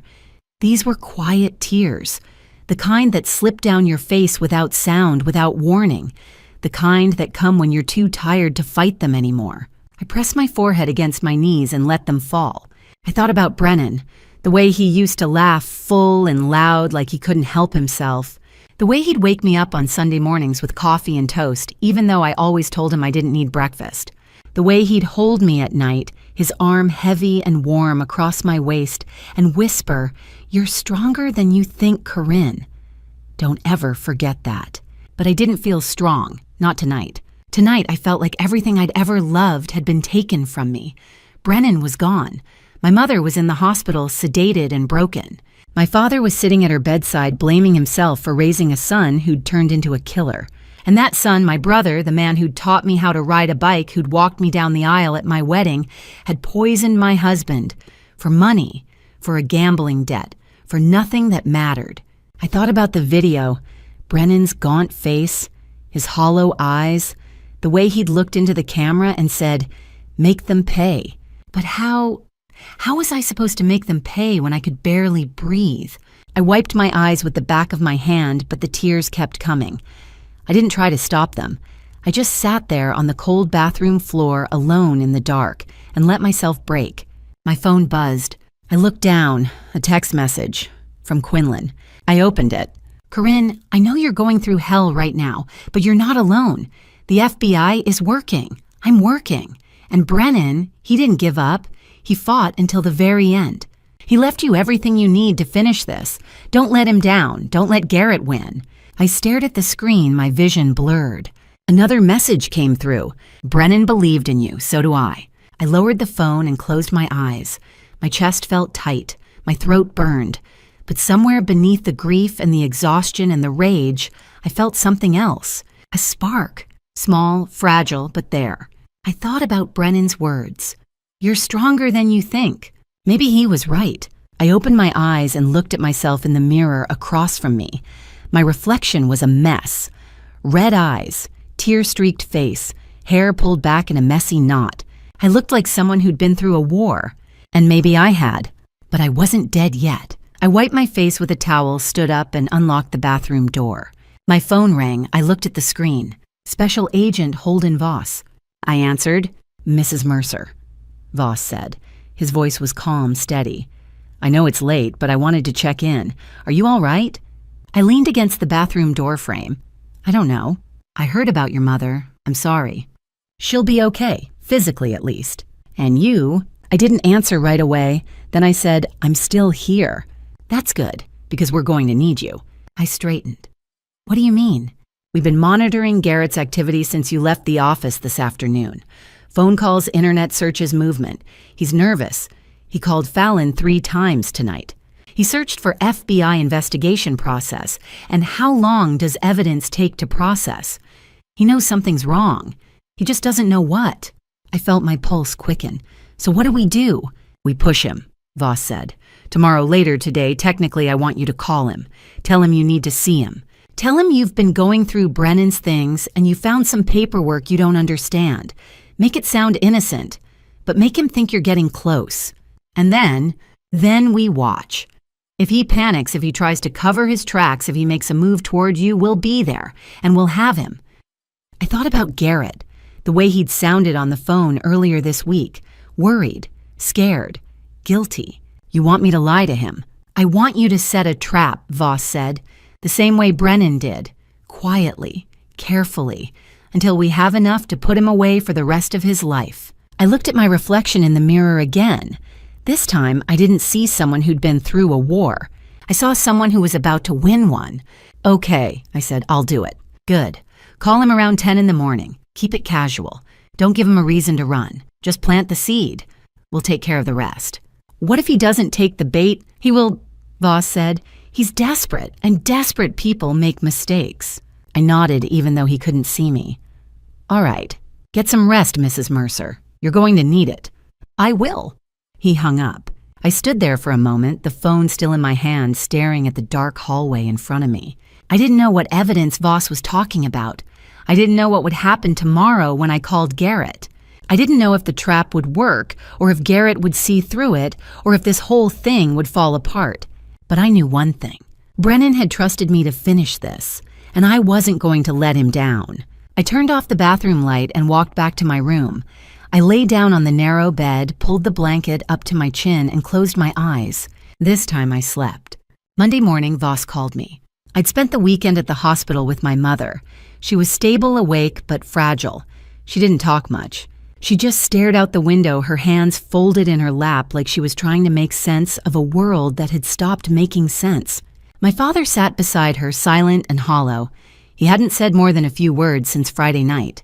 I'd stayed with them, sleeping in a chair in the corner of the hospital room, waking every hour to check on my mother. But by Sunday evening, the doctors said she could go home. So I drove my parents back to Beaverton, helped my mother into bed, and sat with my father in the living room until he finally fell asleep in his recliner. And then Monday morning, my phone rang. "Mrs. Mercer," Voss said, "I need you to come to the office. There's something you need to know." I was at the FBI Portland field office by 10. Voss was waiting for me in the same windowless conference room where I'd sat 3 days ago, But this time, he wasn't alone. Special Agent Tessa Lang stood beside him, her arms crossed, her expression tight.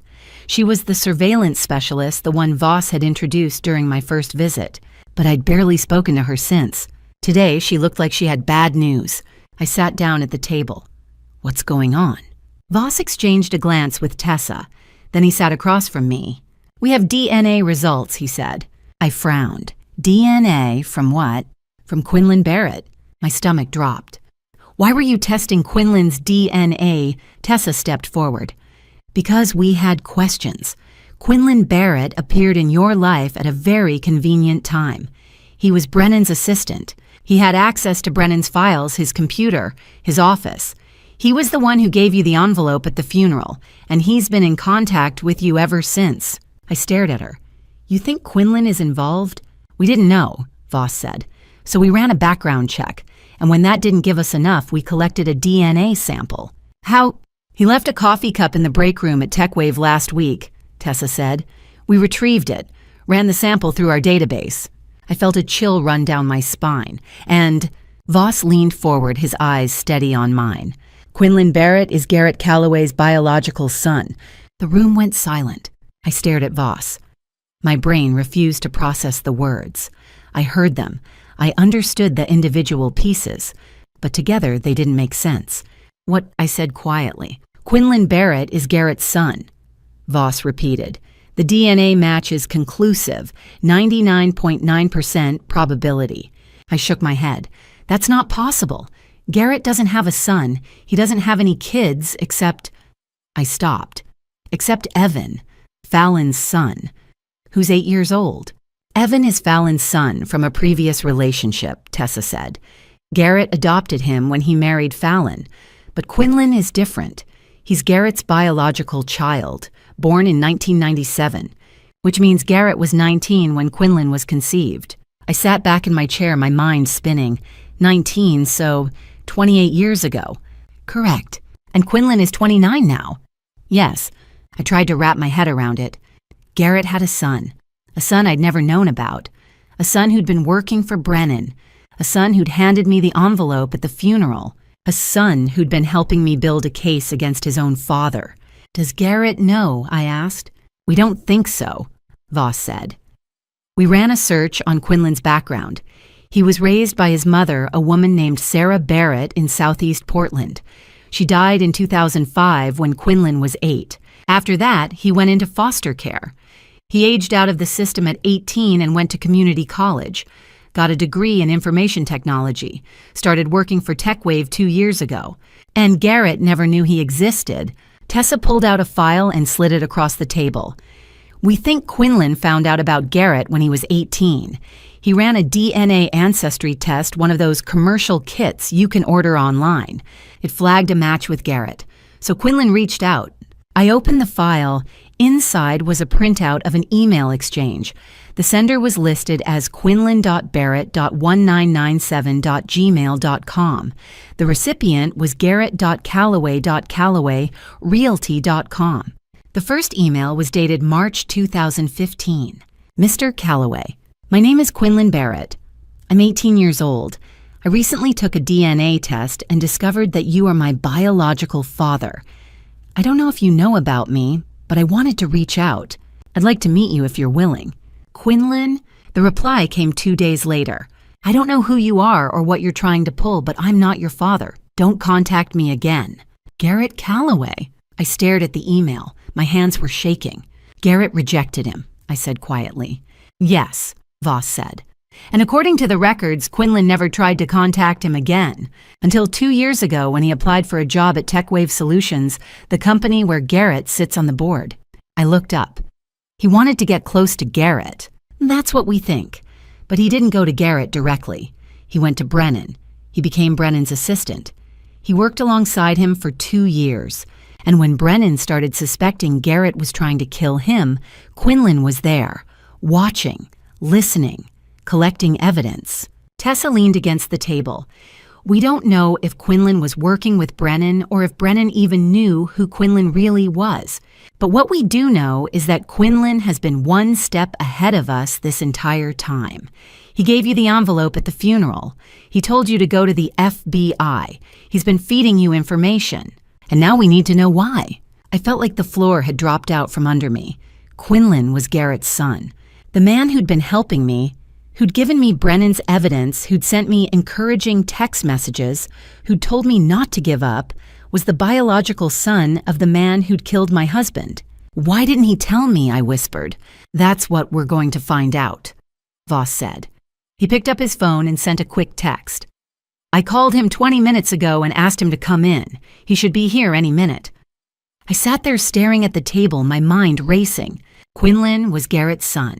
He'd been rejected, cast aside, and now he was helping me take Garrett down. Was it revenge? Was it guilt? Was it something else? I didn't know, but I was about to find out. The conference room door swung open at exactly 10:30. Quinlan Barrett stood in the doorway, his eyes red and swollen behind wire-rimmed glasses. He wore a faded gray hoodie and dark jeans, and when he crossed the threshold, his shoulders slumped, as if the weight of the world had finally crushed him.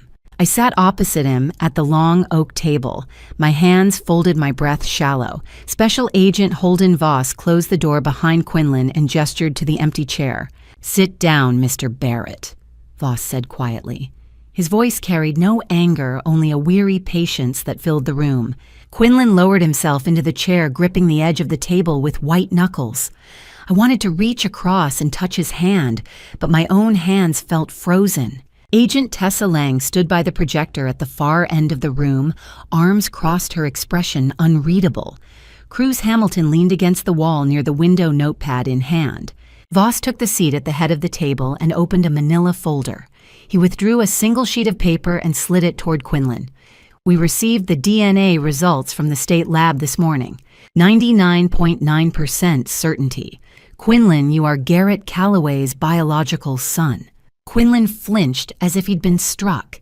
He nodded, once his jaw tight. "Yes," he whispered.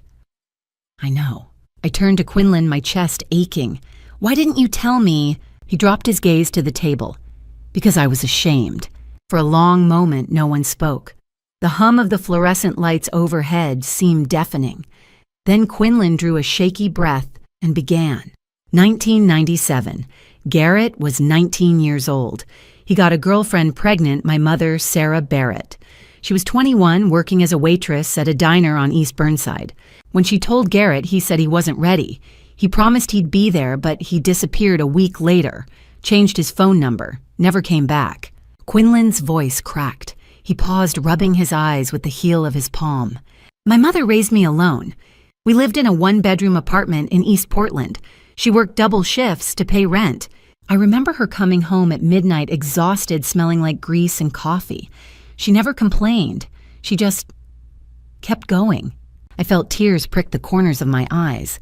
2005, Quinlan continued. "I was 8 years old. My mother developed liver failure. The doctors said it was cirrhosis caused by years of heavy drinking, but I didn't know she drank. She hid it from me. She died in November, 3 days before Thanksgiving. I had no other family. Child Protective Services took me to a group home in Gresham. I grew up there. 16 kids in one house, 2 social workers? I slept in a bunk bed with another boy who had nightmares every night." Agent Lang shifted her weight, her expression softening. "When I turned 18, I aged out of the system. I got a job stocking shelves at a grocery store and took night classes at Portland Community College. In 2015, I did one of those Ancestry DNA tests. Ancestry DNA. I was curious. I wanted to know if I had anyone out there." Quinlan pulled a folded printout from his jeans pocket and smoothed it on the table. 3 months later, I got a match. Garrett Calloway, 99.7%. Father. I stared at the paper at the cold precision of the numbers. "I emailed him," Quinlan said.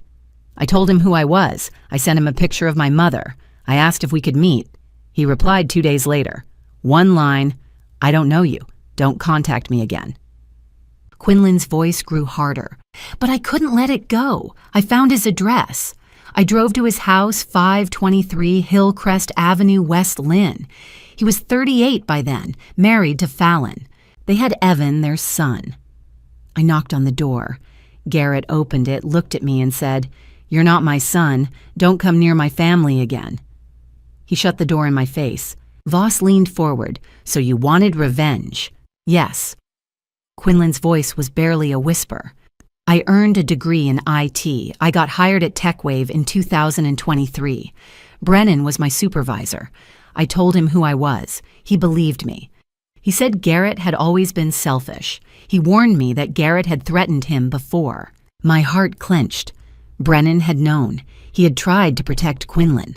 When I learned Garrett was planning to poison Brennan, I installed a hidden camera in Garrett's car, a Vantrue N4 dashcam disguised as part of the rearview mirror. October 24th, 2024. Sobasa Deeds. Voss straightened. "Do you have proof?" Quinlan reached into his backpack and pulled out a small black external hard drive. He set it on the table. "Hidden camera footage from Garrett's car. The confession where he admits to poisoning Brennan." Voss picked up the drive, turning it over in his hand. "This is the original." "Yes, time-stamped, GPS tagged, chain of custody intact." Tessa Lang stepped forward, took the drive, and plugged it into a laptop on the side table. Within seconds, the projector screen lit up with a grainy interior view of a car at night. I watched Garrett's face on the screen. He was talking to Fallon, his expression cold and calculating. His words were muffled, but subtitles scrolled across the bottom. "I'm killing Brennan. The arsenic will stop his heart." My stomach twisted. Voss paused the video. "This is admissible. We have motive evidence and now a confession on tape." I stood and walked around the table to Quinlan. He looked up at me, tears streaming down his cheeks. I pulled him into a hug, feeling his body shake. "You're not alone anymore," I whispered. "I'll help you." He nodded against my shoulder, and for the first time in weeks, I felt a spark of something I'd almost forgotten: hope. Before I share what the FBI found on Quinlan's hidden camera the moment we finally had undeniable proof, I want to hear from you. Type "proof" in the comments so I know you're following along. Please note the upcoming scenes include fictionalized details crafted to convey the emotional weight of these events. If you're uncomfortable with that, this is a natural place to pause. Special Agent Voss took the USB drive from Quinlan's hand and turned it over slowly, as if weighing it. Then he stood, walked to the laptop at the head of the conference table, and inserted the drive into the port. The screen flickered to life. "This was recorded on a dashcam you installed in Garrett's vehicle." Voss asked, pulling up the file directory. "Yes," Quinlan said, his voice still raw. "A Vantrue N4 3-channel camera. I mounted it behind the rearview mirror in October of last year. Garrett never noticed. It records in 1-hour loops, overwrites automatically unless you pull the SD card. I checked it every 2 weeks." Voss clicked on a file labeled GC_vehicle_02042 5_2 147.mp4. The timestamp read February 4th, 2025/2147. 2 days before Brennan died. Agent Cruz murmured, leaning closer. The video began. The interior of a car at night, dashboard lights glowing faintly, street lamp glare streaking across the windshield. 2 figures sat in the front seats. I recognized them immediately. Garrett on the left, hands gripping the steering wheel. Fallon on the right, her face in shadow. Voss turned up the volume. At first there was only the hum of the engine and distant traffic. Then Garrett spoke. "Garrett, it's almost over. By the end of the week, Brennan will be dead." My breath stopped. I gripped the edge of the table so hard my knuckles went white. Fallon voice, quiet, strained. "Are you sure the dose is right?" Garrett. "You're the nurse, you tell me." Fallon, 300 milligrams of arsenic trioxide in his protein shake. It'll stop his heart within 6 to 12 hours. It'll look like cardiac arrest. No one will question it. I wanted to scream. I wanted to throw the laptop across the room. But I sat frozen, staring at the screen at my brother's profile lit by passing headlights. Garrett. Good. Once he's gone, the insurance pays out. $850,000. That clears the debt to the mafia and leaves us $500,000 to disappear if we need to. Fallon. What if Corinne figures it out? There was a pause. Garrett turned his head slightly toward Fallon. His voice dropped cold and flat. Garrett. Then we kill her too. The air left my lungs. I heard Quinlan inhale sharply beside me. On the screen, Fallon said nothing. After a long silence, Garrett started the car and pulled out of the parking space. The video ended. Voss stopped the playback. The room was utterly silent. I couldn't speak. My hands were shaking. I pressed them flat against the table, fighting the rage boiling up inside me. My brother, my own brother. Not only had he murdered Brennan, he had just threatened to kill me. That, Voss said slowly, is a direct confession to premeditated murder, and a stated intent to commit a second homicide. Cruz nodded, his face grim. It's about as clear as evidence gets. Conspiracy to commit murder, first degree. If we can verify the metadata and establish chain of custody, this is admissible in court. Quinlan spoke up, his voice steadier now. The camera records GPS coordinates and timestamps. I pulled the SD card on February 7th, the day after Brennan died. I haven't altered the file.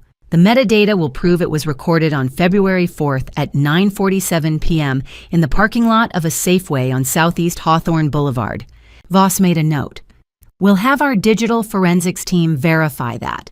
But assuming it checks out, this is the strongest piece of evidence we have. It puts Garrett and Fallon at the center of a murder conspiracy. So we can arrest them, I said, my voice hoarse. Right now. Voss hesitated. We can, but there's a risk. I stared at him. What risk? You just heard him confess. I did, Voss said. But defense attorneys will argue that the recording was obtained without Garrett's knowledge or consent. Oregon is a two-party consent state for audio recordings in private spaces, including vehicles. A judge might rule it inadmissible. But he was planning a murder, I said, my voice rising. Doesn't that override the consent law? Agent Tessa Lang, who had been silent until now, spoke from the corner of the room. It should. Oregon law allows exceptions when there's reasonable suspicion of criminal activity. Quinlan had cause to believe Garrett was involved in Brennan's death. That gives us legal cover. But it's not a guarantee, Voss added. If the judge tosses the video, we're left with circumstantial evidence, financial records, arsenic purchases, deep fake fraud. Strong, but not a slam dunk. We need more. What more do you want? I asked, almost shouting. He just said he killed Brennan and threatened to kill me. Voss met my eyes. His expression was calm but firm. We need them to make another move. If we can catch Garrett or Fallon attempting to harm you, or if we can get a second confession on record, one that's unquestionably legal, then we have an airtight case. Cruz leaned forward. We propose 24/7 surveillance. We'll monitor Garrett's phone, his movements, his bank accounts. If he takes any action, tries to flee, moves money, contacts anyone suspicious, we'll know. And in the meantime, I asked. Voss's gaze didn't waver. In the meantime, we set a trap. I felt my pulse quicken. A trap? Yes, we use you as bait. The room seemed to tilt. Quinlan reached out and touched my arm. Corinne, you don't have to. I'll do it, I said. Voss studied me for a long moment. You understand what that means. You'd be meeting with Garrett, wearing a wire, trying to get him to incriminate himself again. It's dangerous. I know, I said. My voice was steady now. But Brennan's dead. My parents almost went to prison, and Garrett just said he'd kill me. So yes, Agent Voss, I'll be your bait. Voss nodded slowly. All right, we'll start planning immediately. Tomorrow morning, we brief you on the operation. He closed the laptop. The screen went dark. I sat back in my chair, my heart pounding. Tomorrow, I thought. Tomorrow we catch him. 2 days later, on Wednesday morning, I walked back into the FBI Portland field office. The conference room felt different now, smaller, quieter, heavy with anticipation. Special Agent Voss stood at the whiteboard, a diagram of my parents' house sketched in blue marker. Agent Tessa Lang sat beside him, arms crossed. Cruz Hamilton reviewed notes on his laptop. Mrs. Mercer, Voss said as I took my seat, we're ready to move forward. Here's the plan. He tapped the diagram. We'll install 6 hidden cameras in your parents' house living room, kitchen, hallway, front porch, back door, and upstairs landing. High-definition video and audio. Wireless transmission to our surveillance van parked 1 block away on Elmwood Drive. We'll have eyes and ears on everything. Tessa leaned forward. You'll wear a lavalier microphone clipped under your collar right here. She touched the base of her throat. It's nearly invisible. Broadcast range is 300 feet, and you'll carry this. She held up a small black device that looked like a car key fob. Panic button, press it twice, we're inside in 15 seconds. I nodded, my mouth dry. Voss continued. The goal is to get Garrett and Fallon to incriminate themselves. You'll invite them over something casual like discussing Brennan's estate or insurance paperwork. Once they're inside, you'll start asking questions, pointed questions, about the insurance payout, about the timing of Brennan's death, about the transfers to your parents' account. Make them nervous, Cruz added. Criminals don't like being cornered. If they think you know too much, they'll either try to explain, threaten you, or try to kill me, I finished. Voss didn't flinch. Yes, if they pull a weapon, if they make any move to harm you, we breach the door. You'll never be alone. We'll have 6 agents positioned around the property. 2 inside the surveillance van, 4 in unmarked vehicles, full tactical gear. I took a breath. Saturday night, Voss said. February 22nd. We'll set everything up on Thursday. Your parents will be moved to a secure hotel downtown, the Embassy Suites on Southwest 3rd Avenue. They won't be in the house. It'll just be you. Okay, I said. My hands were shaking, but I forced my voice steady. I'm ready. Voss studied me for a long moment. Then he nodded. Let's catch them. That same afternoon, 15 miles across Portland in the kitchen of 523 Hillcrest Avenue, Garrett Calloway paced back and forth, his phone pressed to his ear. Fallon sat at the table, her hands wrapped around a cold mug of coffee. I'm telling you, Garrett said into the phone, his voice tight. She knows. Corinne's been asking questions. She went to the FBI. I saw an agent's car parked outside her parents' house yesterday. On the other end, the voice was calm and flat. Then you know what you have to do. Yeah, Garrett said. He hung up. Fallon looked up, her face pale. What did they say? Garrett set the phone on the counter and turned to her. We have to kill Corinne. No. Fallon stood up, shaking her head. No, Garrett. I won't do it. I already killed Brennan. I can't kill his wife, too. Garrett crossed the room in 2 strides and grabbed her wrist. You don't have a choice. Let go of me, Fallon hissed, trying to pull away. If we don't kill Corinne, the mafia will kill Evan. Fallon froze. What? Garrett's grip tightened. They know where he goes to school. They know what time he gets picked up. They sent me a photo yesterday, Evan on the playground at Ridgewood Elementary. You want him to end up in a ditch somewhere. Fallon's eyes filled with tears. Don't talk about my son like that. Then help me, Garrett said coldly. It's Corinne or Evan. One of them dies. You pick. Fallon stared at him, her whole body trembling. For a long moment, she said nothing. Then slowly, she nodded. Good, Garrett said, releasing her wrist. Saturday night, we'll go to her house. Tell her we want to help with Brennan's estate. Once we're inside, you distract her. I'll handle the rest. Fallon turned away, wiping her eyes. She didn't speak. Garrett watched her, then walked out of the kitchen. On Thursday afternoon, the FBI moved quickly. I stood in the driveway of my parents' house and watched as 2 technicians in plain clothes carried equipment inside small black cases, coils of cable, a laptop. Voss supervised from the front porch. Cameras are going in now, he told me. Living room ceiling fixture, smoke detector in the kitchen, coat hook by the front door, outdoor light above the porch motion sensor by the back door, and a clock on the upstairs landing. You won't even notice them. I nodded. My father stood beside me, his face lined with worry. You're sure about this, Corinne? I'm sure, Dad. My mother, still pale and fragile from her hospital stay, squeezed my hand. We'll be at the hotel. You call us the second it's over. I will, I promised. By Friday evening, the house was ready. The cameras were live. I tested the microphone 3 times. Voss could hear me perfectly from the van. I practiced pressing the panic button until the motion felt automatic. Saturday dragged. I stayed at the house alone, pacing from room to room. At noon, I sent Garrett a text. Hey, can you and Fallon come by tonight? Need to go over some of Brennan's paperwork. Around 10:30, Corinne. His reply came 5 minutes later. Sure, see you then. I stared at the screen, my brother coming to kill me.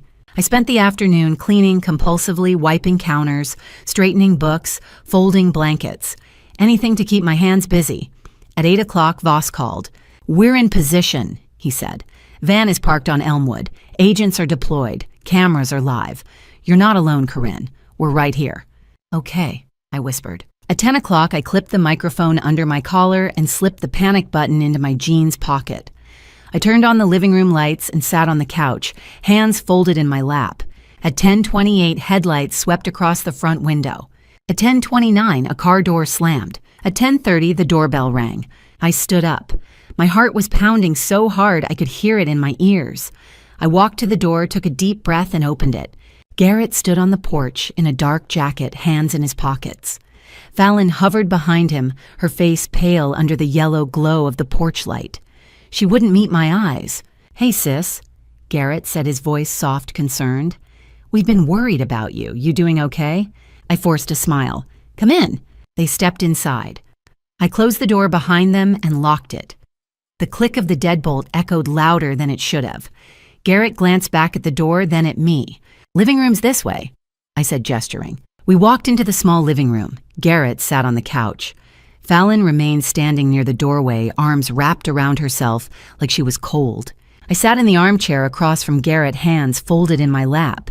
The microphone under my collar felt like it weighed 1,000 pounds. "So," Garrett said, leaning back, trying to look casual. "You said you wanted to talk about Brennan's paperwork." "Yeah," I said. "There are a few things I don't understand." "Like what?" I met his eyes. "Like why you're listed as the contingent beneficiary on his life insurance." Garrett's smile didn't falter. "Brennan wanted to make sure the family was taken care of if something happened to you. You were deployed overseas. It made sense." "Did it?" I asked. My voice was steady.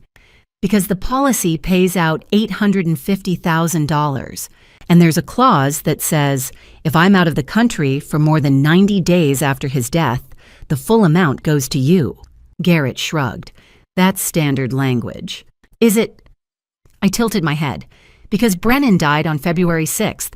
I've been back in the U.S. since February 10th, so I'm well within the 90-day window, which means you don't get the money." Garrett's jaw tightened. "What are you trying to say, Corinne?" "I'm saying you were counting on me being in Germany when Brennan died. You thought I wouldn't make it back in time to file the claim. You thought the money would default to you." Fallon shifted her weight. I saw her hands trembling. "That's crazy," Garrett said, but his voice had lost its warmth. "Is it?" I leaned forward. "Because the FBI knows about the money you embezzled from TechWave, $150,000 laundered through Mom and Dad's joint checking account. They know you forged Dad's signature. They know you used deep fake voice software to authorize the transfers." Garrett stood up abruptly. "You went to the FBI. Yes. You're making a mistake," he said, his voice rising. "You don't know what you're talking about." "I know everything," I said, standing to face him. "I have Brennan's USB drive. I have the email he sent. I have the receipts for the arsenic you bought. I have the video of you and Fallon in your car talking about poisoning him." Garrett's face went white. Fallon made a small, strangled sound. "The FBI knows about the mafia debt." I continued. "They know you owed $280,000. They know you killed Brennan to collect the insurance money and pay them off." For a moment, no one moved. Then Garrett turned sharply to Fallon. "Do it," he hissed. Fallon's eyes went wide. She shook her head. "Garrett, no." "Do it," he shouted. Fallon reached into her purse with shaking hands and pulled out an 8-inch kitchen knife. The blade caught the light. She held it awkwardly like she'd never held a weapon before. Tears streamed down her face. "I'm sorry," she whispered, her voice breaking. "Corinne, I'm so sorry. My son, they're going to kill my son if I don't. I don't have a choice." "FBI, drop the weapon, drop it now." The front door exploded inward. Special Agent Voss burst through, first gun drawn, 2 agents flanking him. The back door crashed open simultaneously, Tessa Lang and Cruz Hamilton, tactical vests, weapons raised. FBI, hands in the air. Everything happened in seconds. Fallon screamed and swung the knife toward me. I stepped inside her Reach Air Force close combat training drilled into muscle memory, grabbed her wrist, twisted hard, and stripped the knife from her hand. It clattered to the floor. She collapsed, sobbing. Garrett bolted toward the hallway. I pivoted and kicked him hard in the back of the knee. He went down with a grunt, hands slamming against the hardwood. "Don't move!" Voss shouted, his gun trained on Garrett. "Hands behind your head, now!" Garrett didn't move. Cruz was on him in 2 strides, wrenching his arms back and snapping handcuffs around his wrists. Tessa did the same to Fallon, who didn't resist, just curled on the floor, crying. Voss holstered his weapon and stepped toward me. "You okay?" I nodded, breathing hard. My left hand was bleeding a shallow scratch along the back about 4 centimeters long where Fallon's fingernails had caught me during the struggle. I hadn't even felt it happen. Voss looked at Garrett, still face down on the floor. "Garrett Calloway, you are under arrest for conspiracy to commit murder, attempted murder, fraud, and obstruction of justice. You have the right to remain silent. Anything you say can and will be used against you in a court of law. You have the right to an attorney. If you cannot afford an attorney, one will be provided for you." He turned to Fallon. "Fallon Calloway, you are under arrest for conspiracy to commit murder, attempted murder, and administering a controlled substance with intent to kill." 2 more agents entered and hauled Garrett to his feet. He looked at me, his face twisted with rage. "You bitch! You set me up." "Yeah," I said quietly. "I did." They dragged him out. Fallon was next, still sobbing, barely able to walk. As she passed me, she whispered, "Please tell Evan I'm sorry. Tell him I love him." I didn't answer. The house emptied. Voss stayed behind, along with Tessa, who handed me a gauze pad for my hand. I pressed it against the scratch and watched the red seep through. "You did good," Voss said. I looked at the overturned chair, the knife on the floor, the scuff marks where Garrett had fallen. My brother, my sister-in-law, gone. "I don't feel anything," I said. "You will," Voss replied. "Later. Right now you're in shock." I nodded. My hand wasn't bleeding much. The cut was shallow. But I stared at it anyway, at the thin line of red against my skin, and felt nothing. Empty. That was the word. I felt empty. 6 weeks later, I sat in the front row of courtroom 412 at the Multnomah County Courthouse, a gray stone building on Southwest 3rd Avenue in downtown Portland. The room smelled like old wood and floor polish.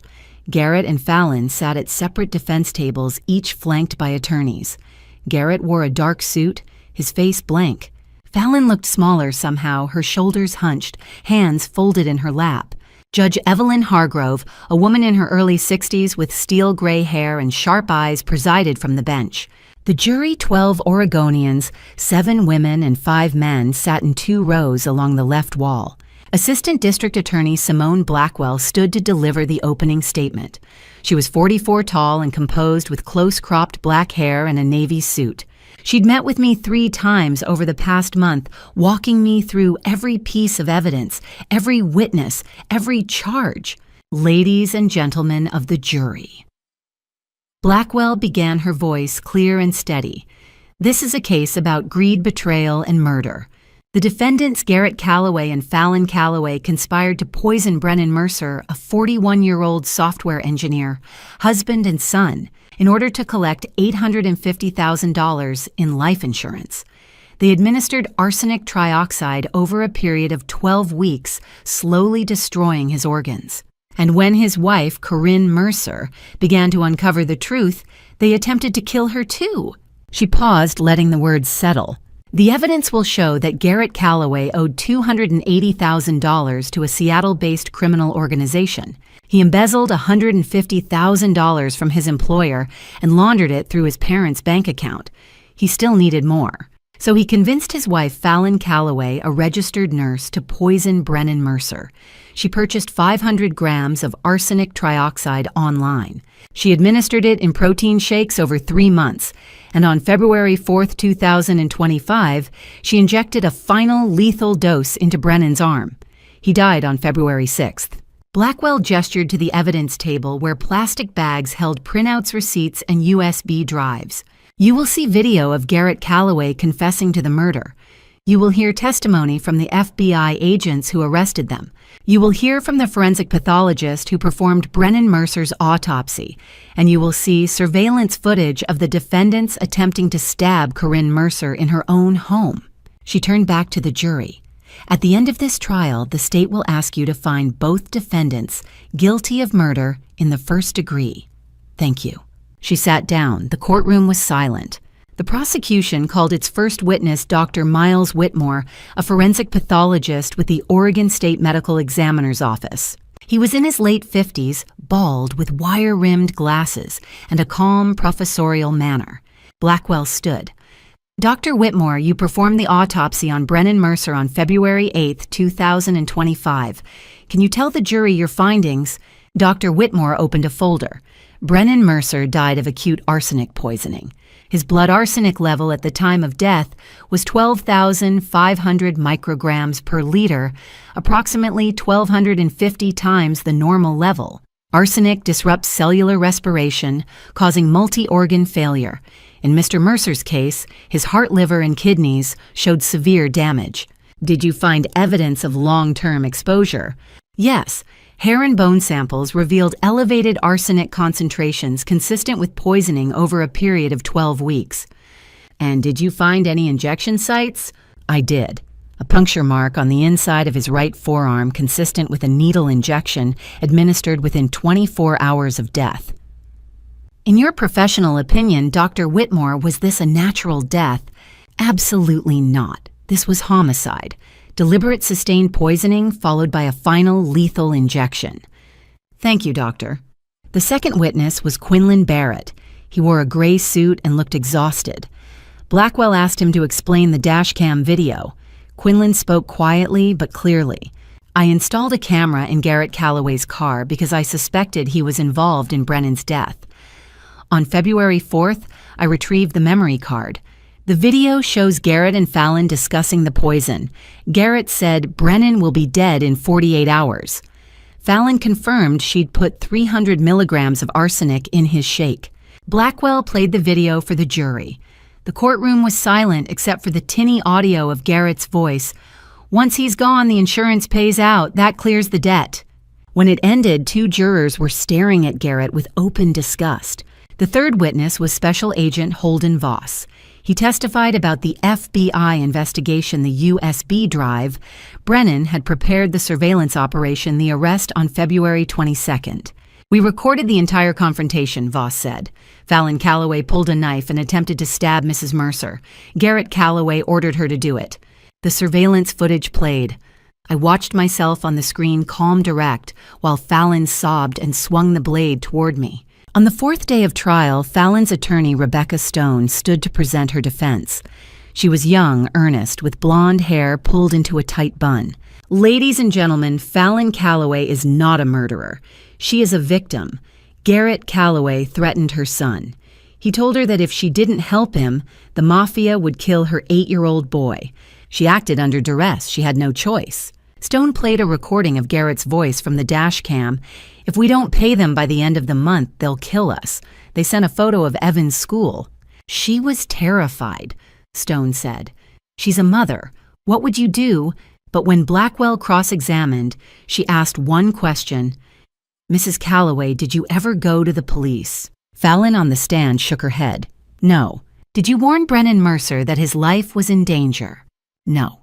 Did you refuse to purchase the arsenic? No. Blackwell sat down. Several jurors shook their heads. On the final day of trial, the courtroom was packed. Reporters filled the back rows. My parents sat beside me, my father's hand resting on my shoulder. Quinlan sat on my other side, his knee bouncing with nervous energy. Assistant District Attorney Simone Blackwell stood to deliver her closing argument. She walked slowly toward the jury, her voice calm but fierce. Garrett Calloway and Fallon Calloway murdered Brennan Mercer for money, not in a moment of panic, not in self-defense. They planned it for months. They purchased poison. They administered it slowly over 12 weeks, watching him grow weaker every day. And when he was on the verge of discovering the truth, they killed him. Then they tried to kill his wife. She paused, meeting the eyes of each juror. They had choices. They could have gone to the police. They could have declared bankruptcy. They could have asked for help. Instead, they chose murder. The evidence is overwhelming. The video confession, the toxicology report, the FBI surveillance. There is no reasonable doubt. I ask you to find both defendants guilty of murder in the first degree. She sat down. The defense attorneys made their arguments, duress, coercion, desperation, but the jury's faces remained stony. Judge Hargrove dismissed them to deliberate. 4 hours later, the bailiff called us back. The courtroom fell silent as the jury filed in. None of them looked at Garrett or Fallon. Judge Evelyn Hargrove, her gray hair pulled back in a tight bun, adjusted her glasses. Has the jury reached a verdict? The foreman, a man in his 50s with a graying beard, stood. We have your honor. On the charge of murder in the first degree against Garrett Michael Calloway, how do you find guilty? A murmur rippled through the courtroom. My mother squeezed my hand. On the charge of conspiracy to commit murder, guilty. On the charge of attempted murder of Corinne Mercer, guilty. Judge Hargrove turned to Fallon. On the charge of murder in the first degree against Fallon Marie Calloway, how do you find guilty? Fallon's head dropped. Her attorney touched her shoulder, but she didn't move. On the charge of conspiracy to commit murder, guilty. On the charge of attempted murder, guilty. Judge Hargrove nodded. The jury is dismissed with the court's thanks. Sentencing will take place immediately. Blackwell stood. Your Honor, the state requests the maximum sentence for both defendants. These crimes were premeditated, calculated, and cruel. Brennan Mercer suffered for 3 months before his death. His widow, Corinne Mercer, would like to make a victim impact statement. Judge Hargrove nodded. Mrs. Mercer, you may proceed. I stood. My legs felt weak, but I walked to the front of the courtroom. I turned and looked directly at Garrett. You are my big brother. I said, my voice steady. When I was 8 years old, you taught me how to ride a bike. When I was 12, you scared off the boys who bullied me at school. I trusted you. I loved you. Garrett wouldn't meet my eyes. You killed my husband. You poisoned him, slowly watching him suffer, and you didn't care. You framed our parents. You tried to have me killed. And for what money? $850,000. That's what Brennan's life was worth to you. My voice cracked. You're not my brother anymore. You're a murderer. And I hope you spend the rest of your life in prison thinking about what you did. I turned away and walked back to my seat. My father pulled me into a hug. Judge Hargrove's voice was cold and clear. Garrett Calloway, you orchestrated a cruel, calculated murder for financial gain. You showed no remorse, no mercy. You are a danger to society. I hereby sentence you to life in prison without the possibility of parole. Garrett's face went pale. His attorney whispered something to him, but he didn't respond. Judge Hargrove turned to Fallon. Fallon Calloway, you administered poison to an innocent man. You claim you acted under duress, but the evidence shows you had opportunities to refuse to warn the victim to seek help. You chose not to. However, the court acknowledges that you were manipulated by your co-defendant. I sentence you to 30 years in the Oregon State Penitentiary. Fallon sobbed openly. Judge Hargrove struck her gavel. This court is adjourned. Outside the courthouse, the spring air was cool and clean. Reporters shouted questions, but I ignored them. Quinlan walked beside me, hands shoved in his pockets. My parents followed my mother, leaning on my father's arm. We stopped on the courthouse steps. My father looked back at the building, his face carved with grief. My son is dead to me, he said quietly. My mother touched his cheek. We still have our daughter, and we have Quinlan now. Quinlan looked up, startled. You mean that... My mother smiled through her tears. Your family, Quinlan. You've always been family. You just didn't know it. Quinlan's eyes filled. I pulled him into a hug. You're stuck with us now, I whispered. He laughed a choked, broken sound and hugged me back. 3 days later, I stood alone at Brennan's grave in Sunset Hills Cemetery.